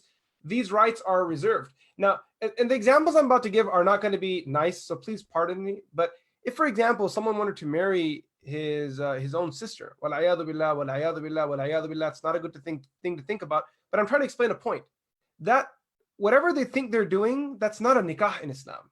And I'm not saying that it's the same, but I'm just trying to make a point. That person has to have ahliyah of nikah. They have to have the ability to carry. Or a person who wants to demand a dowry from the woman. That's not from the conditions of nikah, right? Yeah, like you can't demand it. Can you give it? Sure. Nabi sallallahu alaihi wasallam sent some wealth with Sayyida Fatima, but you can't demand it. It's like Ustad said. Exactly. Like you're creating a condition that's not from nikah. In fact, you're switching things around, which sometimes, by the way, in some cultures they do that. They actually. Oh, Indian culture. Indian Pakistani culture. Indian Our culture. Okay. It's really big. In our culture, they call it the jahez. It's a really, because Nabi sallallahu alaihi wasallam fatajahaza biha. Nabi sallallahu in the riwayah mentioned Nabi sallallahu alaihi wasallam. Sorry, I think we're losing Sheikh. Oh no, I'm still here. I'm trying to look at the questions and trying to see if I can kind of categorize. Thought he fell asleep. No, this isn't the conference lecture. This isn't the conference panel where Sheikh falls asleep on stage.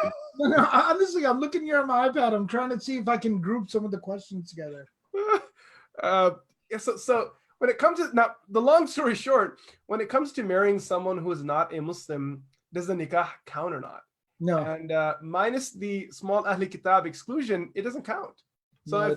Hindu man wanted to marry a Muslim woman or Muslim Doesn't woman. matter. It doesn't matter how many Bollywood movies do it.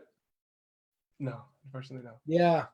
It It doesn't doesn't matter. matter whether you watch Amitabh Bachchan or Salman Khan. The hukum is one. Amitabh Bachchan.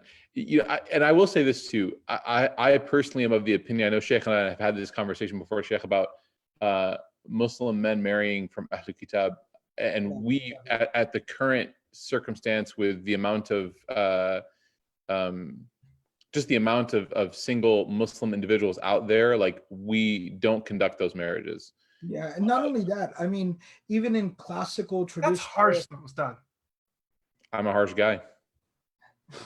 so even in classical Oh, come on, Ustad. in classical traditional fiqh discussions, because we covered it not too long ago in one of the classes, we came across the fact that many of even the classical fuqaha, like in the different madhahib, classified it even as makruh. They went as far as calling it makruh.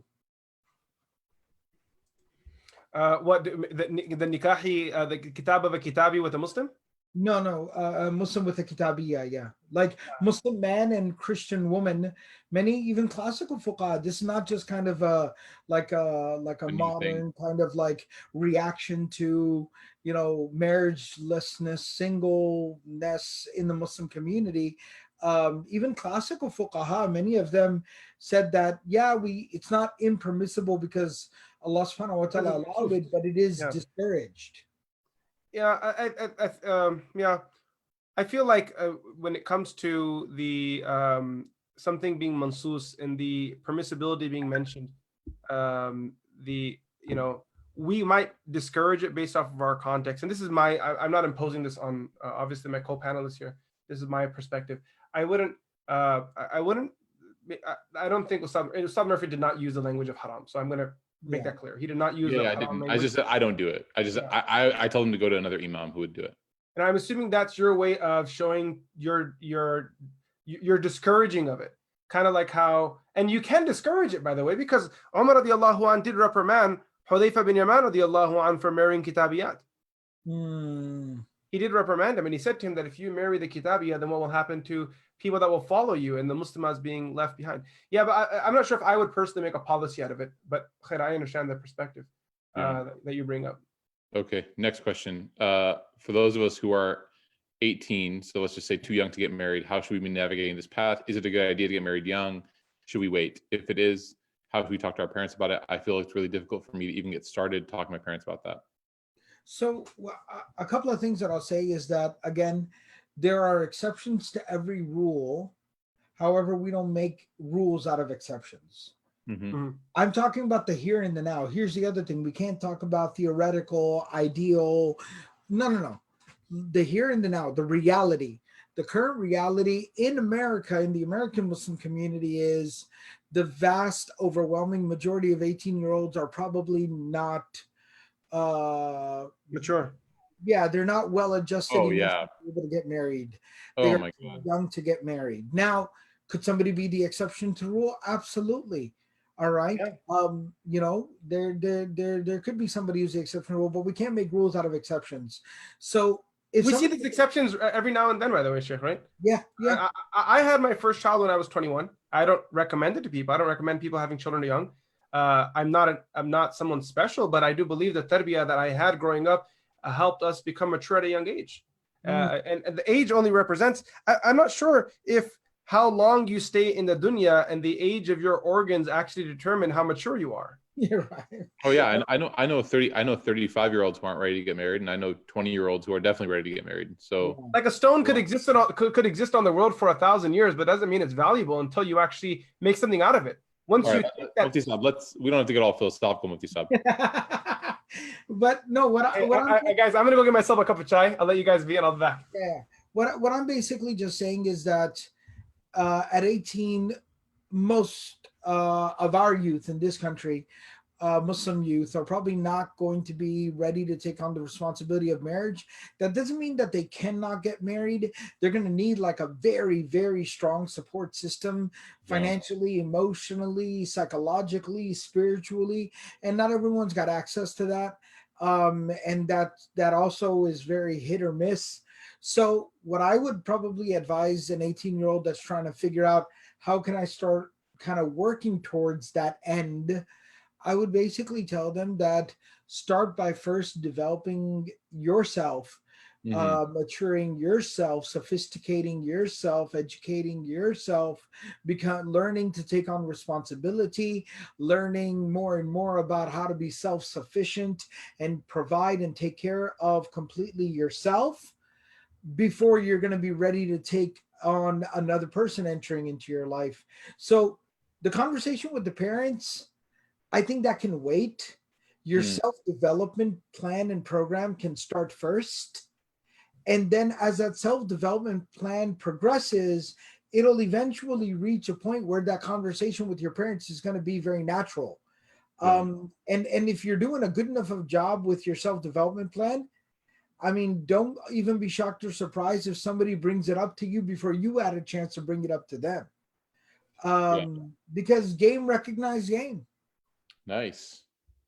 Look, I'm still hip and young enough. Man, it's only 10 o'clock and look at you. I told you I'm still hip and young enough to talk to All the whippersnappers. all the young whippersnappers.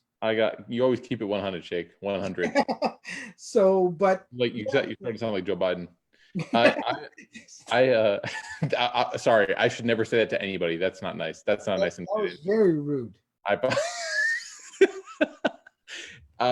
You can't send me tweets of him all day long, Relax. cycling all over the earth, and then and then call me Joe Biden at the end of the day. So I got married young, you know that. Yes. And I would say that, I like an example of what differentiates my situation from others is that I've had a job since I was 13 years old. Mm-hmm. I've worked at, when a lot of young people ask me this question, I ask them, do you have a job? And they say, no, my parents tell me just to focus on studying. Mm-hmm. And I also had to focus on studying, but there's a lot of just, I think, adult development that like hasn't happened with this era of 18-year-olds that maybe had happened, periodically with certain people from my generation. All my friends got married young. All my friends, like my entire friend circle, we all got our nikah done while we were in college. Cool. But we all also had jobs for long periods of time. I'm talking like I did paper routes. I folded towels at Bed Bath & Beyond. I worked at like logistics companies, like packing boxes and shipping them. And this is all before I was in college, man.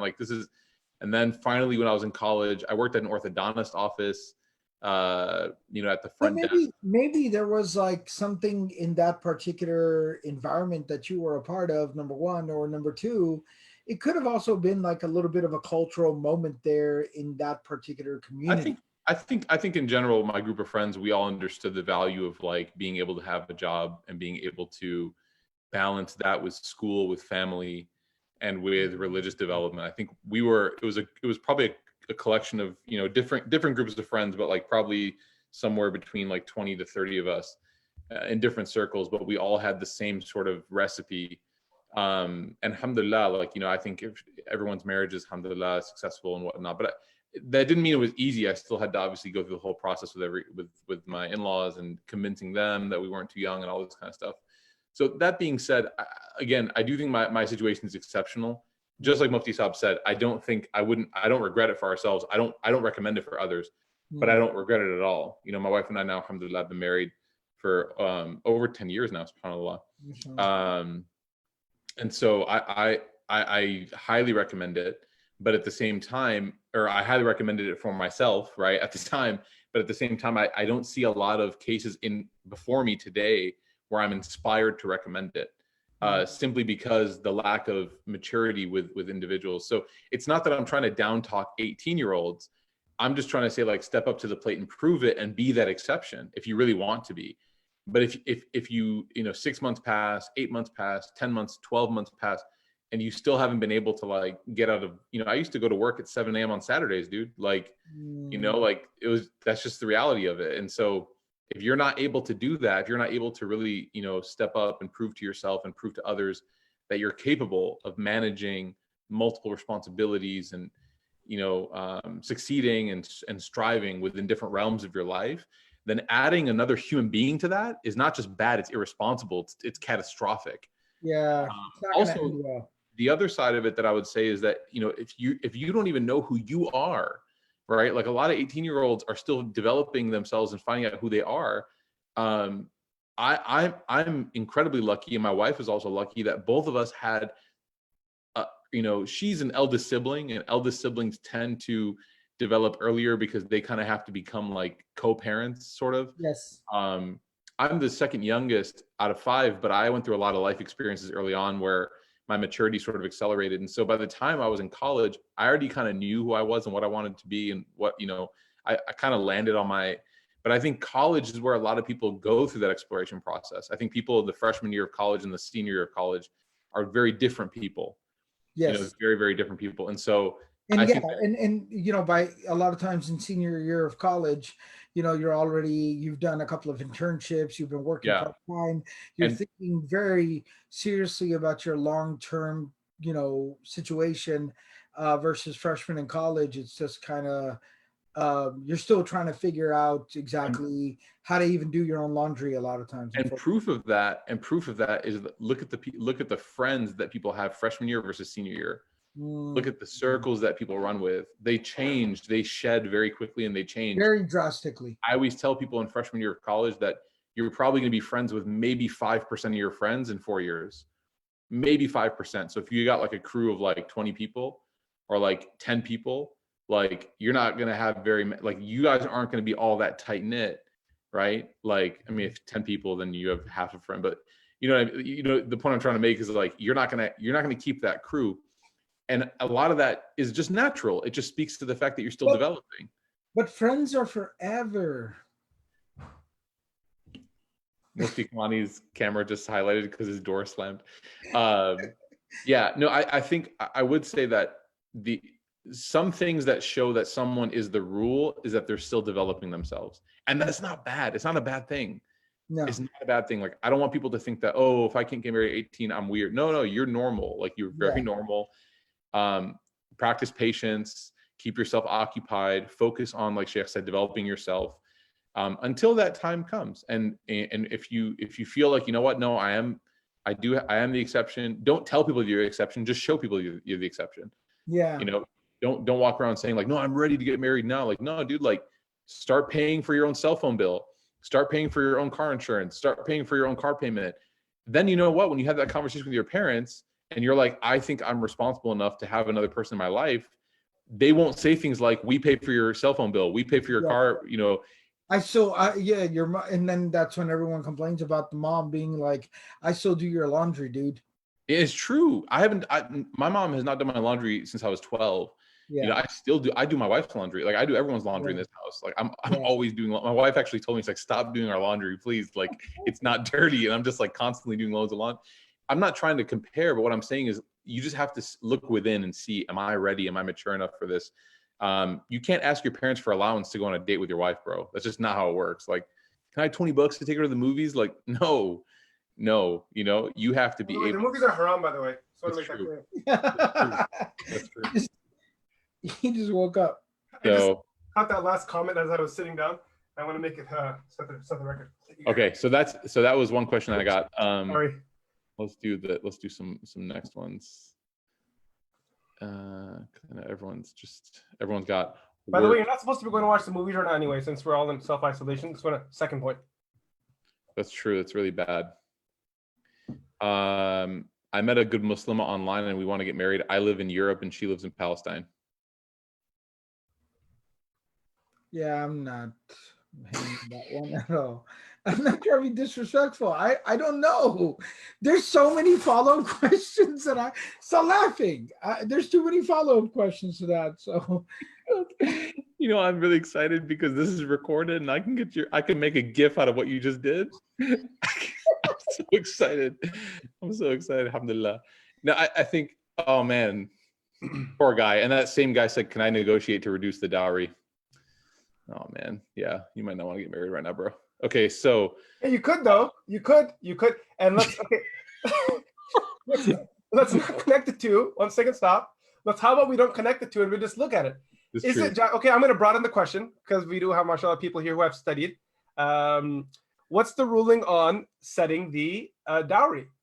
Who gets to choose? Is negotiating a thing? How do you kind of know what the dowry is? Oh yeah. Okay, so this is a good question. I like what you did there, Mufti. Hey, this is why you're Mufti Saab. You know that?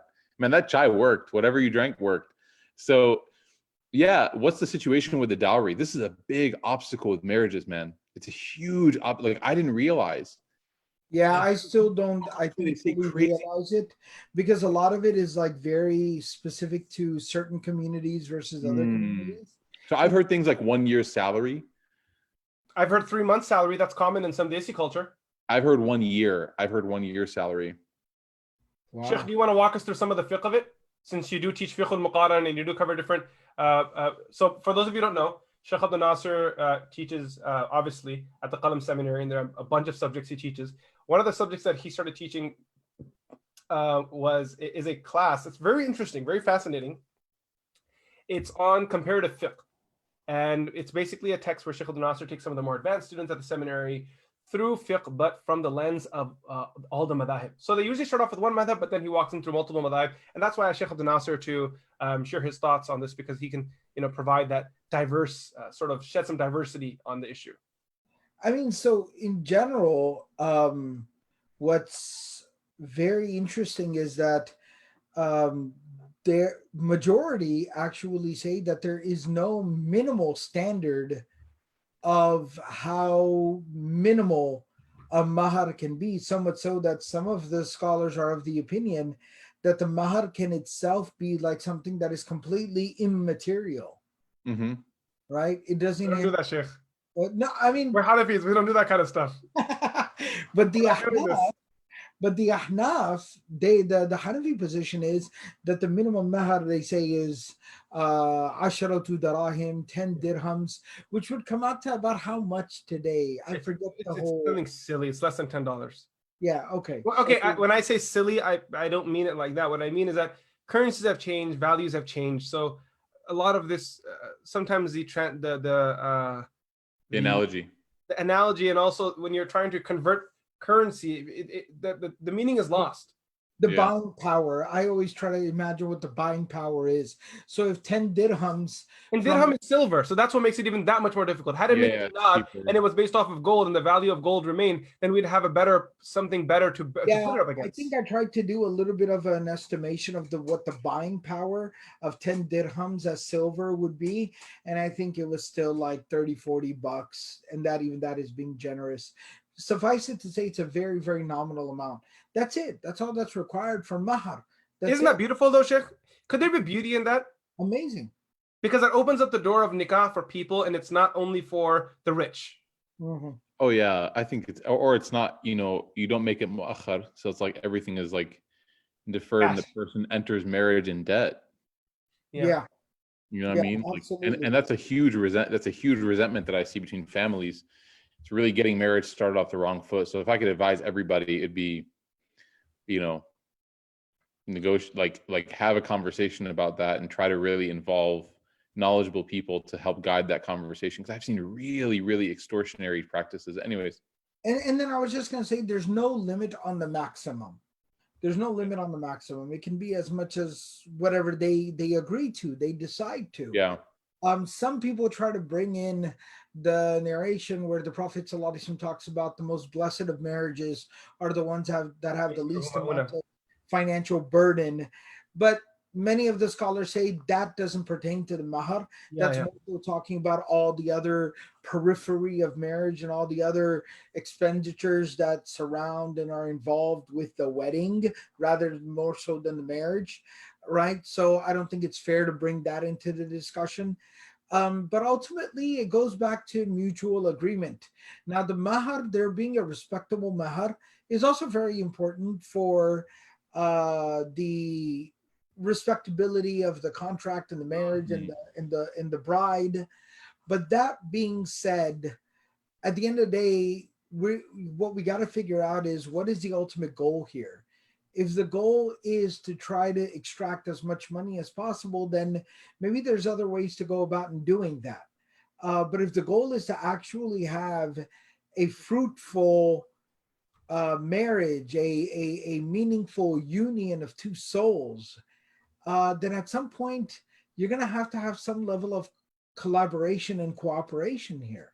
Yeah, I think it's you're not negotiating a business deal. You're trying Yeah, to honor the rights of marriage, and exactly. and trying to honor both people in that, which is the the mahr is something that is due to every wife, and she has every right to ask for whatever she wants. But at the same time, it's also coming from the resources of another person, and Yes. you have to be mindful when you're thinking about that. So I think it's just both people caring about the right things in that moment. Inshallah will lead to a reasonable conversation. Inshallah. Yeah. Sheikh, what's Mahr Mithil and Mahr Fatimi? So Those two Mahr, terms get thrown around a lot when people talk about Mahr. And I think a third point, which I just want to put out there, and I see it in the comments too. Someone here just threw it up. I'm going to read the comment if I may. One moment. Where is it gone? It was right here.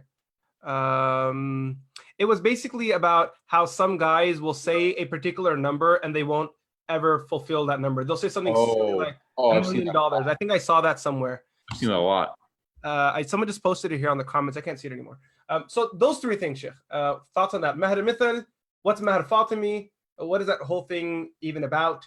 And the last thing is, and I'll pull up the Mahr Fatimi numbers if you want in the meantime, just so that you can have the exact figures if you'd like them. And the last thing is having ridiculous numbers. yeah. So I was basically going to say that Mahr Fatima, the Mahr of Fatima, radiallahu ta'ala anha, Mahr Fatimi, another way of saying the Mahr of Fatima, was the mahar, the dowry. I don't like the word dowry for mahar, the marriage gift from husband to wife, from groom to his bride, that the Prophet ﷺ suggested that Ali give for Fatima. Some people try to bring up this example to try to say, see, the father of the bride does have a say in what the mahar is, because the Prophet ﷺ dictated to Ali what the mahar needs to be. Every time somebody brings this up to me, I remind them that they're not the Prophet ﷺ, right? So it's really asinine to do that. The father of the bride has no say in what the mahar is. The bride has to agree to that. That's her belonging. That's her possession. Rather, to bring up, but the Prophet ﷺ had something to say. He's a messenger of God. He receives But divine. Sheikh, do you think that could open up a door of someone saying then that isn't he uswa? Yeah, but I mean, he's uswa in terms of like the standard that he's teaching us. I just wanted to clarify that him suggesting an amount to Ali does not lead to the fact that the father of the bride has a say in this matter, right? Yeah, I think that we all just got introduced to Sheikh Abdul Nasser Jangri. If some Sheikh becomes really upset, his last name actually changes. So what I was, but I do think it's also important to understand there are sunan that are khas to the Nabi Sallallahu Alaihi Wasallam. There are things that are specific actions that are things that there's many examples that we can talk about, but the point being is to respect that institution of Prophet and to say, you know what, like, yes, uswatun hasana, of course, but there's also many things that he is doing that you're also not copying yet. So maybe. So basically, the Mahr Fatimi was what the Prophet ﷺ suggested that Ali give to Fatima, radiallahu ta'ala anhum ajma'een, and that's what's referred to as Mahr Fatima. And then Mahrul Mithil, which is a real tricky thing, I would say, for a lot of people in the Muslim American community, that Mahrul Mithil basically means you do an analysis and come up with a range or a specific number, but I think a range would be a little bit better, of what is the average level of mahar for marriages within this demographic or community. That can be done to some degree, even in our communities, but it definitely is a little bit harder. But when you think to, once again, more classical, traditional scenarios, many even parts of the world today, you can kind of do that assessment pretty easily. But those are some of the things that are very relevant things that get brought up a lot of times. Mahr Mithil usually sometimes they also calculate it. I've seen some people do it by seeing how much mahr was given to other women of that family. But that's what I'm basically saying. When they say family, they're talking about the tribe. But in America, all of a sudden, two cousins live over here in Texas, and two other cousins live in DC, and you know the uncle in DC is an anesthesiologist, and the uncle in Texas is an IT guy, and so it's just too drastically different, you know. Yeah, I'm with you, Chef. Uh, Yeah, go ahead. Stop, yours. another question. If we can move to some other interesting questions that we Yeah, had. somebody, I know that it came up a little bit earlier, but people were, Mufti Kamani has started to allude to it. Tajahaza li Fatima, like the Prophet ﷺ basically gave some gifts and kind of sent it along with Fatima over to her new home and her new marriage. So what's exactly the Islamic understanding of that? So, I mean, again, you know, just They call this jahez in our culture. right. It's called jahez and things like that. Dowry. That's actually It's bad. That stuff's bad, Sheikh. I know. Well, That stuff in Pakistani Indian culture, the girl brings the furniture. If she don't bring the furniture, they're not marrying that girl off. So parents spend their life saving up money, because jahez to them culturally is all about furniture. So she's got to bring high quality curtains and silly stuff, you know. no, and you're saying it's extra especially bad because in the Maiman culture, it's really bad. Really? Yeah, in the Maimans in Karachi, the culture of this got so out of hand that if a guy basically had two daughters, like he was depressed. Oh man. Because he didn't know how he was gonna afford to get two daughters married. Oh, geez. Because in that Karachi Maiman culture, when a daughter got married, her parents bought the husband and her bought the young couple a house. Oh my God. Wow. Can you imagine having to buy a house for every single daughter of yours? So is it like they want to or culturally demanding? No, it just became required in the culture. And the only way to avoid that was to then just go completely outside of your extended community, the Maiman community, and then just basically have to marry outside the community, which again, I'm talking a while back, but then automatically would lead to you being now ostracized and isolated from your own people. You have to turn in your Maiman card. Yeah, basically. And That's not cool, guys. That's not cool. It was terrible. It was terrible. You can't eat kosher anymore. It was terrible. And then finally, when there was a little bit of kind of sensibility and education and a little bit of religious awareness, that spiritual awareness that started kind of creeping back into the community, coming back into the community, then people finally started to break free from that culture. But someone's asking, what is the status of that? The status of that is that there's no status. It's a gift. It has no official religious status. It is a hadiyah. It is a gift, and all gifts are optional. You can give what you want, and you don't have to give what you don't want to give, and that's it. It has no other like religious bearing. I think that's what you were maybe trying to say earlier, that people maybe didn't understand. And I want to just say this as we move forward, that you know what Sheikh was saying earlier, that Nabi sallallahu alaihi wasallam proposed the mahar. The fuqaha did not deduce from this, the jurists who understand the deen did not deduce from this that the mahar must be proposed by the father-in-law. That's not what they deduced, right? So that deduced that Nabi sallallahu alaihi wasallam offering the mahar, mahar, even proposing the mahar, it's more of an ittifaqi thing. It's coincidental that he proposed it, but what's ihtirazi, what's actually needs to be understood is that it was accepted by both parties. By Fatima and Ali. Right, and that's the point that Sheikh Abdul Nasser is trying to make. Yeah. And the reason why that language you used may have been harsh for some people, but it's important to understand because I mean, we see terrible situations in the community where the father of the bride is hijacking the entire proceedings, and he's demanding like a ludicrous, ridiculous mahar from the groom, and hijacking the whole proceedings, and then eventually when the groom and his family finally acquiesce and they do give that ridiculous mahar amount, the father of the bride takes possession of it and the bride never sees it ever again. Astaghfirullah. That's the problem. It's Yeah. kind of like, This make me feel sick, man. I know, exactly. I was thinking of, unfortunately, a very bad analogy, but it sounds almost like, forgive me for saying this, it sounds a bit like, I don't want to say it. Don't say it. Normally I would tell you to say it, but I have a feeling Don't say it. Whatever you're gonna say, just It's just it's horrible. terrible akhlaq. It's terrible. It's jahil. It's jahil. At the end of the day, it's just this is what the Prophet ﷺ came to save us from, man. Murphy's deal with Jahiz. Huh? Tell us about white culture and Jahiz. Oh man, my dad was. My mom, when I was like, I want to get married, she's like, is she Muslim? I was like, yeah. She's like, all right. Mama Murphy for the My mom's Egyptian though. My mom's Egyptian though. My dad was just like happy that I got married and graduated school and got a job. He's like, yeah. Alhamdulillah. He's like, Okay, some other interesting questions. I have one here from Cave Hira. She took, I think, Sierra intensive 1 year, Sheikh. No, we'll skip hers. We'll do somebody else's. I just wanted to say her name because it's a really funny name.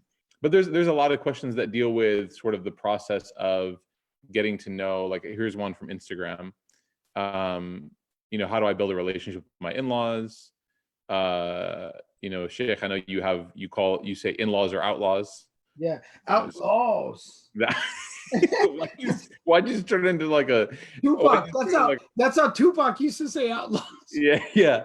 So on Instagram here, I have a couple that say like, how do I bring up? This is challenging. How do I bring up living with my in-laws?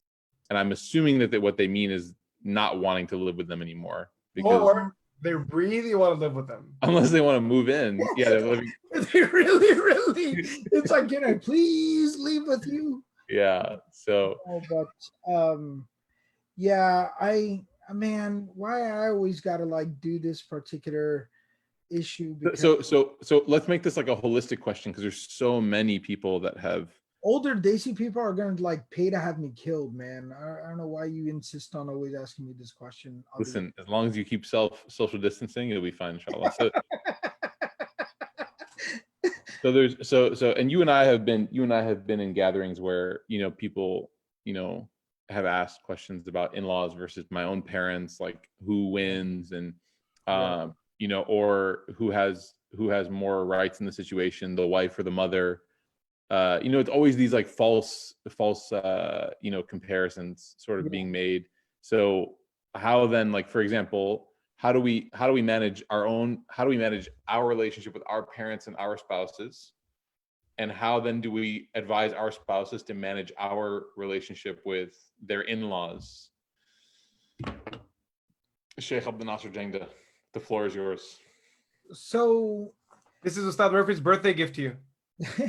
no, first, everybody brings up the point that, you know, but your parents, you're supposed to respect your parents and you're supposed to serve your parents and you're supposed to take care of your parents and you're supposed to do everything for your parents and so on and so forth. And I tell them, yeah, absolutely. You need to do all those things for your parents, not somebody else. Somebody else has their own parents. Now, I'm not saying that a spouse would not respect the parents of the other spouse and they would not do a kind thing for them. But that is the goodness of their heart and the goodness of their character and the goodness of their soul. It is not their job. Every person's job is to be good to their parents and take care of their parents. You can't turn around and now make it somebody else's job. That's not how this works. And unfortunately, I think that that's where a lot of the problem stems, is that we're basically taking our responsibility and wanting to dump it onto somebody else. Okay. So then how do you recommend? May I share a thought or two? Please. I think of, in no way am I contradicting what Sheikh Abdel Nasser is saying, just FYI, and you'll see how I, man. I'm just structuring the discussion in a particular way, but you'll see that I think what Sheikh Abdel Nasser said is the real solution to the issue. It's about everyone knowing that it's their responsibility to carry their own weight. When I think of marriage and success in marriage, I always try to focus on the different components that are involved in a marriage. Kind of like a watch. If I want to fix the watch, I need to know the components of the watch. If I don't know the components of the watch, when I open up that back little seal, I'm going to be mind boggled. I'm going to be thrown off. Yeah. So when I think of marriage, I think of like, this is how I think of it. And if you guys have a different perspective, I'd love to hear it. I think of 4 components. There is the individual, and there's the individual with their spouse, and there's individual spouse and children, and then there is the extended family, which involves in-laws and everyone else that's there, right? And the priorities have to be understood like this too. If you're not taking care of yourself, you can't take care of your spouse. If you give priority to your marriage over yourself, where there's self-negligence, then you won't be able to contribute here, or here. So you have to first figure this out. And that's why, Ustad Murphy and I and Sheikh Abdul Nasser and I, we're always, at Qalam, we have like a very big emphasis on family. We always emphasize that. If Ustad Murphy ever said to me that I can't teach a class because my wife needs me, that's enough of an excuse for him to be gone. And not that he needs to give an excuse. It was why I was late tonight. And when Ustad shared that with us, the answer was cool. Okay, I mean, you got to put your kid down. Cool. Like there's oh gosh, it looks so cute, mashallah, so cute, mashallah. So that's a big thing at Qalam. We're really big on family. So, but you have to look after the individual. If you're not taking care of yourself, and not attending halaqat yourself, not working out yourself, not maintaining stable mental health yourself as an individual, how are you going to contribute towards your marriage? And then if you don't have a good relationship, how are you going to take care of your kids? This whole thing that I'm going to maintain the relationship for the sake of the kids are built on this block, and this is built on this block. So you have to have this block independently strong. That way the kids can have a good relationship. Sheikh, you've probably seen this before where people, they say stuff like that. Yeah, absolutely. Oh, and yeah. It's not sustainable. It's not sustainable. You're faking it, and you're not gonna be able to maintain that. Absolutely. What kind of nightmare must it be for those kids to see their mom and dad argue? The two people. There was actually a study done by the University of Minnesota. I forget what year, but it was talking about this concept of staying together for the kids, and they said that kids, they measured the hormone that I forget exactly, the stress hormone. Kind of like the anxiety level or something like that, right? What is it? I forget exactly what it is, but there's the presence of this hormone in the children is an indication of the level of stress that they have. So they measured it. They did like a longitudinal study of kids going through like a divorce, basically, or their parents' divorce, and they found that the stress levels of children in a home where the parents were arguing and basically having issues and then going through the divorce, but they specifically targeted couples that were trying to make it work, despite the fact that there was nothing to make work, right? We're not talking about giving up right away. We're just saying like these people have tried and tried and tried, and it's like clearly just one of those unfortunate scenarios where it's incompatibility. They said that the stress level was 300% of that child. No way. In comparison to the child living with a single parent home. Literally everyone in the comment right now is writing cortisol. Everyone in the comments right now is pumping in cortisol. Thank you. And cortisol is so bad for you. And you're saying it's 300, basically the research is saying that it's 300% more in the kids? Yeah, in the children, not the parents. It's 300% more present in the children. And the scary thing was some of the study, it talked about how the children did not exhibit a behavior that was directly connected, like they didn't cry every night or things like that. Those are things that you can put 1 and 1 equals 2. You can kind of put them together. They saw like kids having stomach aches at school, kids falling asleep in kids, childhood depression manifests itself in different ways. It's not, depression in general, anxiety in general, and for everybody manifests in different ways. But with children, it's particularly dangerous because they're not very good at navigating their feelings and being aware of what they're feeling, right? So they genuinely could be having a stomach ache. And it's real. It's not like they're faking it, but they don't know it's because of the stress that they're feeling at home. So anyways, I remember reading that study and being like, man, the idea of staying together for the kids in a home that's clearly not meant to be the way that it is, the makeup that it is, it's a bad idea in those cases. I'm not saying that people need to give up at the first sign of difficulty. I'm just saying that if it's gotten to that point, subhanAllah, man, may Allah protect our families. It's really interesting, man, subhanAllah. I was just looking at the 4 different components of marriage. I think of the individual, the couple, the children, and lastly, the in-laws and the extended family. I think that being involved with the extended family is definitely something that's praiseworthy and it's good. We should go out of our way, to the best of our ability. Ustad Murphy is always telling me about his interactions with his in-laws, where they're over, he's going over there, having dinner together, and sending gifts. and Sheikh Al Nasser, and people all the time. It's really important that we go out of our way. But remember, when you're going out of your way for someone, it has to be something that you want to do. When Yeah. someone tells Ustad Murphy that, hey, you better go to your mother-in-law and, do X, Y, and Z, he's going to say, make me. Yeah.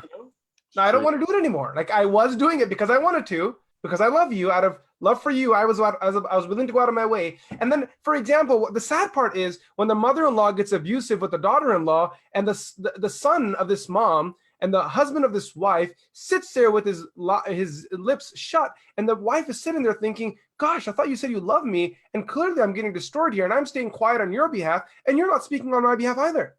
Oh man. Oh my God. I'm getting triggered right now. Not because of my personal life, alhamdulillah, but Because if she says something, Sheikh, Ustad, if she says something, then everyone says she was being disrespectful to her elders. yeah, right? yeah, yeah. No, for sure. We see this. This is like textbook. This is like textbook. Here, look, the famous question: who's right? Who do I choose? My mother or my wife?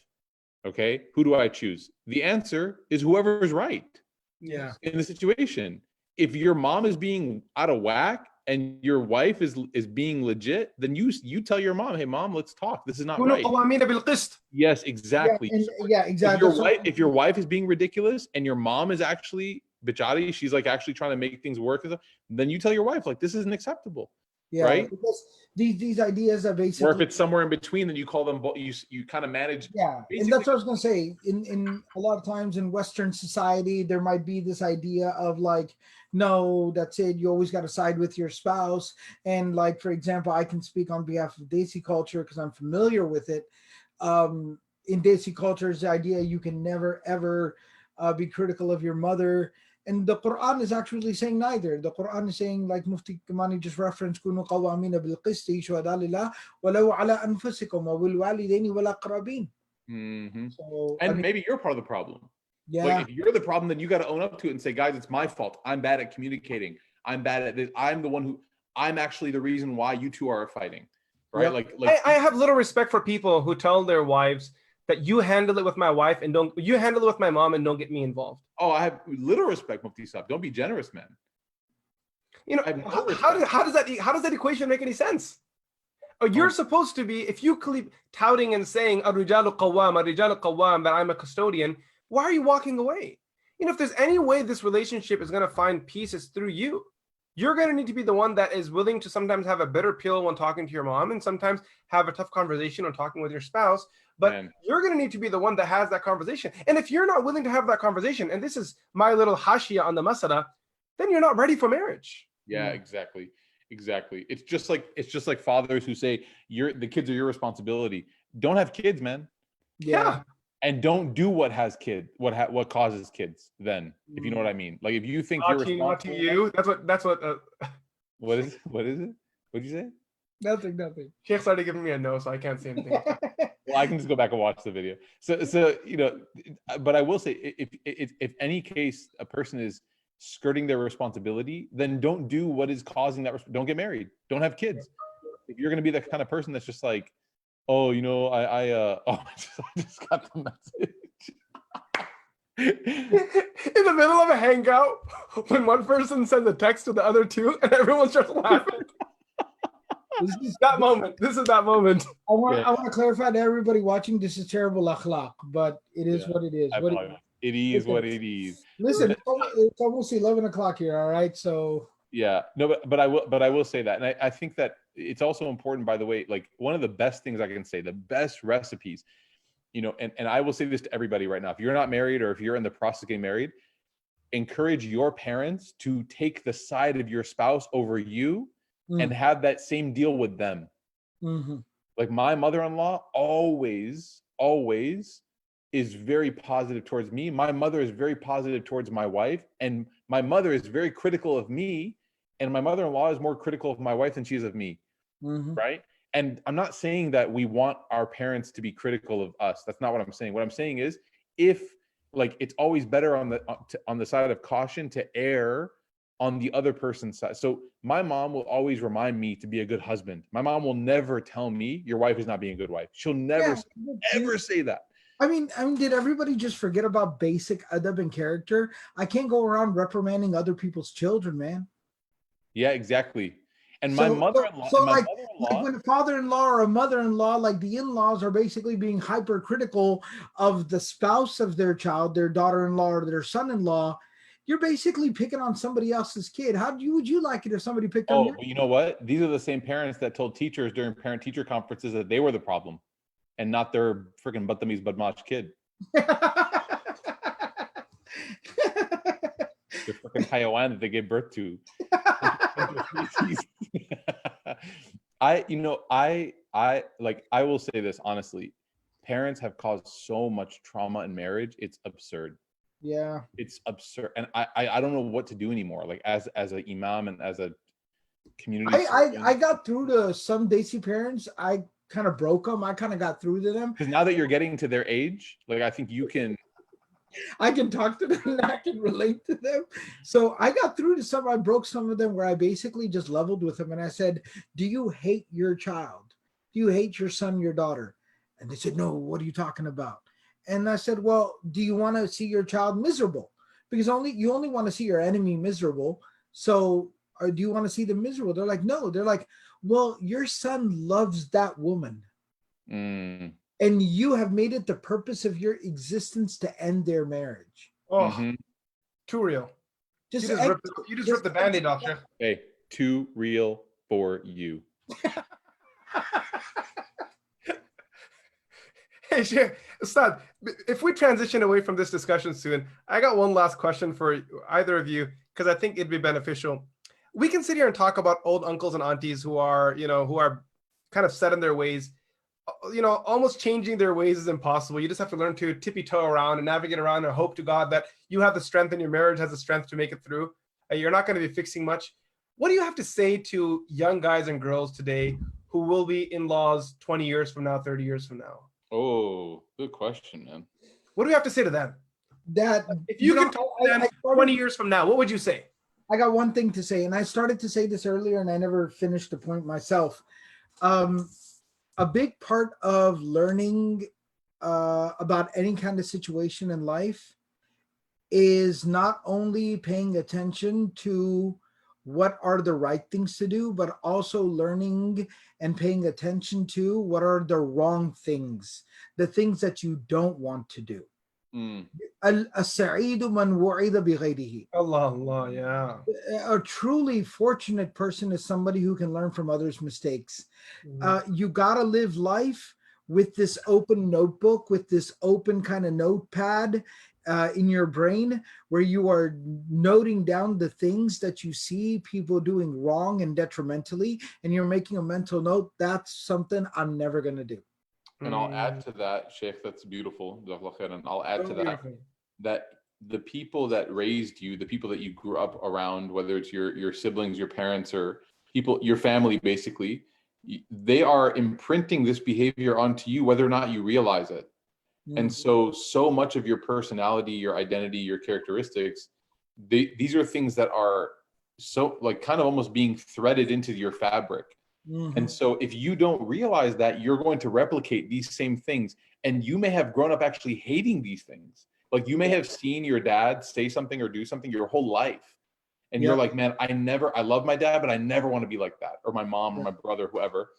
And just because of your constant interaction with them, it's like your fingerprint now. It's like your DNA. So you're going to start to do these things and say these things. And you're like, man, I didn't even realize I'm becoming that person so that's why like that kid who gets beaten up in Hifz and then starts hitting when they become a Hifz teacher. Yeah. And I can share one thing about like remedying that, where you can make sure you're not just becoming totally imprinted by this bad example without even realizing it. Mufti Kamani actually talks about this a lot at the seminary when we talk about tarbiyah of students. And this is one of the reasons why you need to diversify, like where you take in, you need to diversify your input of knowledge, of life, of different experiences and things like that, because otherwise you might only be staying in this little bubble without realizing what's good and what's bad inside that bubble. Yeah. So my advice to people would be in 20 years, make mental and even written notes about things that you are finding within yourself that you dislike, Hmm. things that you don't want to keep going, and things that you don't want to replicate. Like Sheikh said, keep an eye out for things that you don't want to replicate. Of course, everyone loves and appreciates everything their parents did for them, without a doubt. But they made mistakes just like we make mistakes. And Everybody just does. like we wouldn't want our children to do what we mistakenly did, our parents also, in deep down, they don't want us to replicate the things that they did that were wrong, whether or not they verbally say that. Some do. Some are very self-aware, very emotionally mature, and they'll say, you know what, I made this mistake. I don't want you to do this. But for us, it's very important not to. My wife and I actually jokingly, we were so anti-Desi marriage, like the whole, big hall and this and that. We were so like anti that for our own wedding situation, that we were like, when we have kids, we're gonna have like a barbecue. It's gonna be like on a Saturday. It's gonna be outdoors. It's gonna be this and that. And then we realized, like, man, we were doing the same thing to like our kids. We were like planning their wedding without actually letting them have any say in it at all. And so even though it was anti our experience, the asl of the entire problem, we were still replicating it. Mhm. Right. So we had to be very aware, or like, I was like, you know what, like, I don't, I'm so anti people marrying from within their culture. My kid's not going to marry from within it's like, no, you're, what if they find someone who's within their culture? Some people are like that. They're like, my parents made it so tough on me. I'm going to force my kid to marry outside of my culture. It's like, no, like, you don't force them to do anything. That's the whole point. Right. Yeah, Just like you were forced. So it's about being aware, self-aware. Yeah. absolutely. That's a great place to end and conclude. Mufti Saab, if so, basically, real quickly, everyone who's still on here, mashallah, there's a lot of folks. We're doing these hangouts on a regular basis, along with all the other free programming that's going out from Qalam. You can go to the Qalam website. We put up a bunch of more new stuff today. If you go to qalam.institute, you'll see there's a lot of cool classes coming up. There's a lot If you of. want to pull it up real quick, you got a minute? Oh yeah. While I'm pulling it up, I'll pull it up. While I'm pulling it up, can I also just say, just kind of like as a final cherry on top, and I'm sure you guys mentioned this before I got on, but I just want to clarify again and end with this just for everyone who's on right now, that I think all of us, there's ijma on this between us and many of our colleagues, that premarital counseling is absolutely essential. So Listen, we didn't bring it up. You didn't bring it up. No. Yeah, there's so many questions that these are the things that, like, because it's one session and there's like, we literally probably got 300 questions today. yeah. We're just trying to fly through them. This is one thing that we, and we're trying to keep this thing informal. We don't want to become a lecture. So we're trying to make it, something that's a little bit. This was kind of just the emergency response. If you can go to slash, if you can go in, yeah. Yeah, that's where I'm going. But anyways, premarital counseling, guys, absolutely essential. Do not skip from that. Premarital counseling, inshallah. No, so if you, yeah, there we go. Yeah. I'm here. Don't worry, Sheikh. I'm just, I'm here, everybody. But yeah, while Ustad is showing you that, counseling in general, therapy in general, premarital counseling, very, very, very important, very essential, and very under. All these programs are free too, right, Sheikh? Yeah. Not the counseling. Not the counseling. Okay, we're gonna finish. Overall, we're gonna finish this premarital counseling bit. The counseling and everything is very underappreciated in our communities, and we could do a whole lot more with a lot more emphasis on mental and emotional health. But yeah, go ahead. So here's what Sheikh was talking about. There's the the online learning that we've implemented, and our biggest move now as Qalam is we want to have free classes for everybody. So I think one thing that we've been talking about for a while, but the coronavirus situation definitely catalyzed this conversation, and alhamdulillah gave us the opportunity to make it a reality even quicker than we had anticipated, was that we want to really start offering structured education for different demographics for every Muslim in our community, every group, And children, teenagers. And I want to say that what you're going to see here is just basically the first couple of classes being rolled out. We're going to be adding to this literally every day. It's going to become more robust, inshallah, more fulfilling, but we wanted to get things started right away. Like, you're literally seeing like things are starting this week. We've already started, we're started to open things up and get enrollment for these things. So you can enroll in these classes now. So we have Sirah for kids. That's Mondays and Wednesdays. We have for teens, myself and Ustad Fatima are going to be teaching a purification of the heart class for teens. Adults, Sheikh Mikhail is going to be doing prophetic emotional intelligence. And Ustad Ubaidullah, who's our Arabic instructor at the seminary, is going to be doing reading the Quran. And that's geared for adults. this is geared for adults. Reading the Quran is for adults, because a lot of times the Quran classes that are available to the community are designed for children, and adults maybe don't want to learn in the classroom of children. Understandable. So we hosted this at Roots last year, actually during Ramadan, and we had about 80 people come and attend every class. Yeah, it was awesome. Yeah, it was a comfortable environment for adults to come and sharpen their Quranic reading, which obviously in Ramadan is a very great skill to have, to be comfortable and to read the Quran more frequently. We also have these live sessions, Qalam Hangouts. Yeah, so those that you saw above, those are like classes.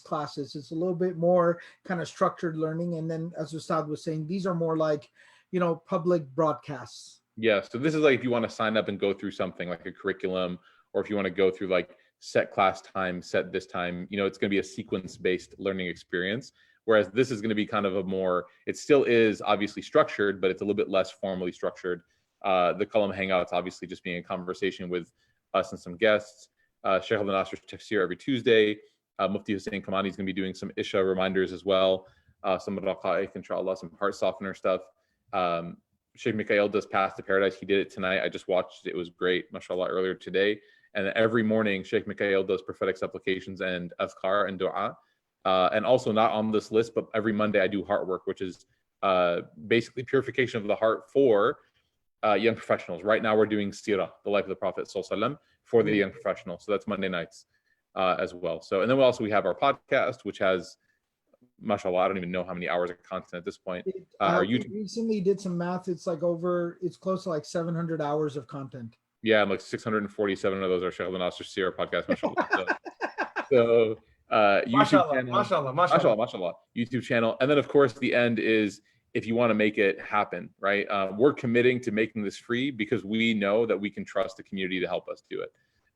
We don't want money to be a barrier for anybody, but whatever you can contribute on a regular basis, whether it's 5, 10, 50, 100, 200, anything that you can, we would appreciate it. And it allows us to commit and to focus on just producing content and not worry about all the other things that come with charging and revenue and tuition. We don't even want to have to worry about that anymore. We really just want to focus on producing more content for you and your families and the communities. So if you can commit to that, inshallah, we would really appreciate that. Inshallah.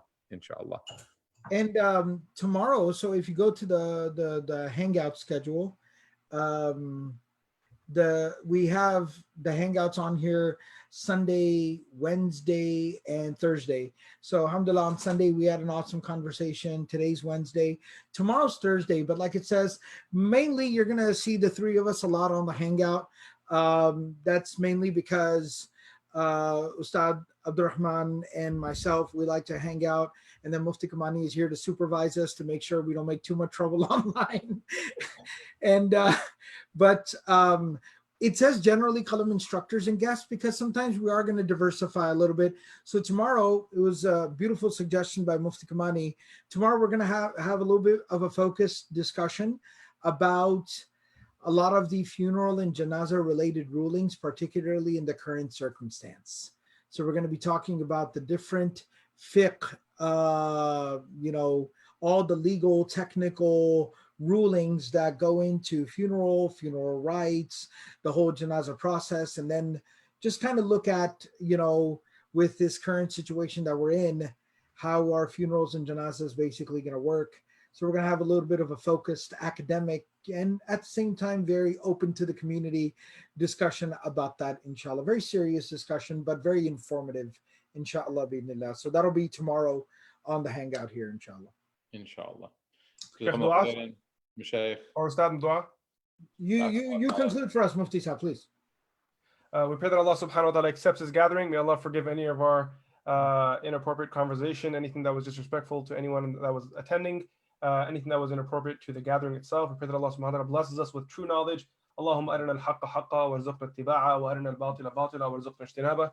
We pray that Allah subhanahu wa ta'ala allows us to be in the company of righteous and pious and keeps us united together in this world and reunites us all in the highest gardens of paradise. Subhanallah bihamdihi, subhanakallahumma bihamdik, nashhadu an la ilaha illa anta, nastaghfiruka wa natubu ilayk. Wa sallallahu ala sayyidina Muhammad wa ala alihi wa sahbihi ajma'in. Assalamu alaikum wa rahmatullahi ta'ala wa barakatuh. Sorry, everybody. Take care. La ilaha illallah.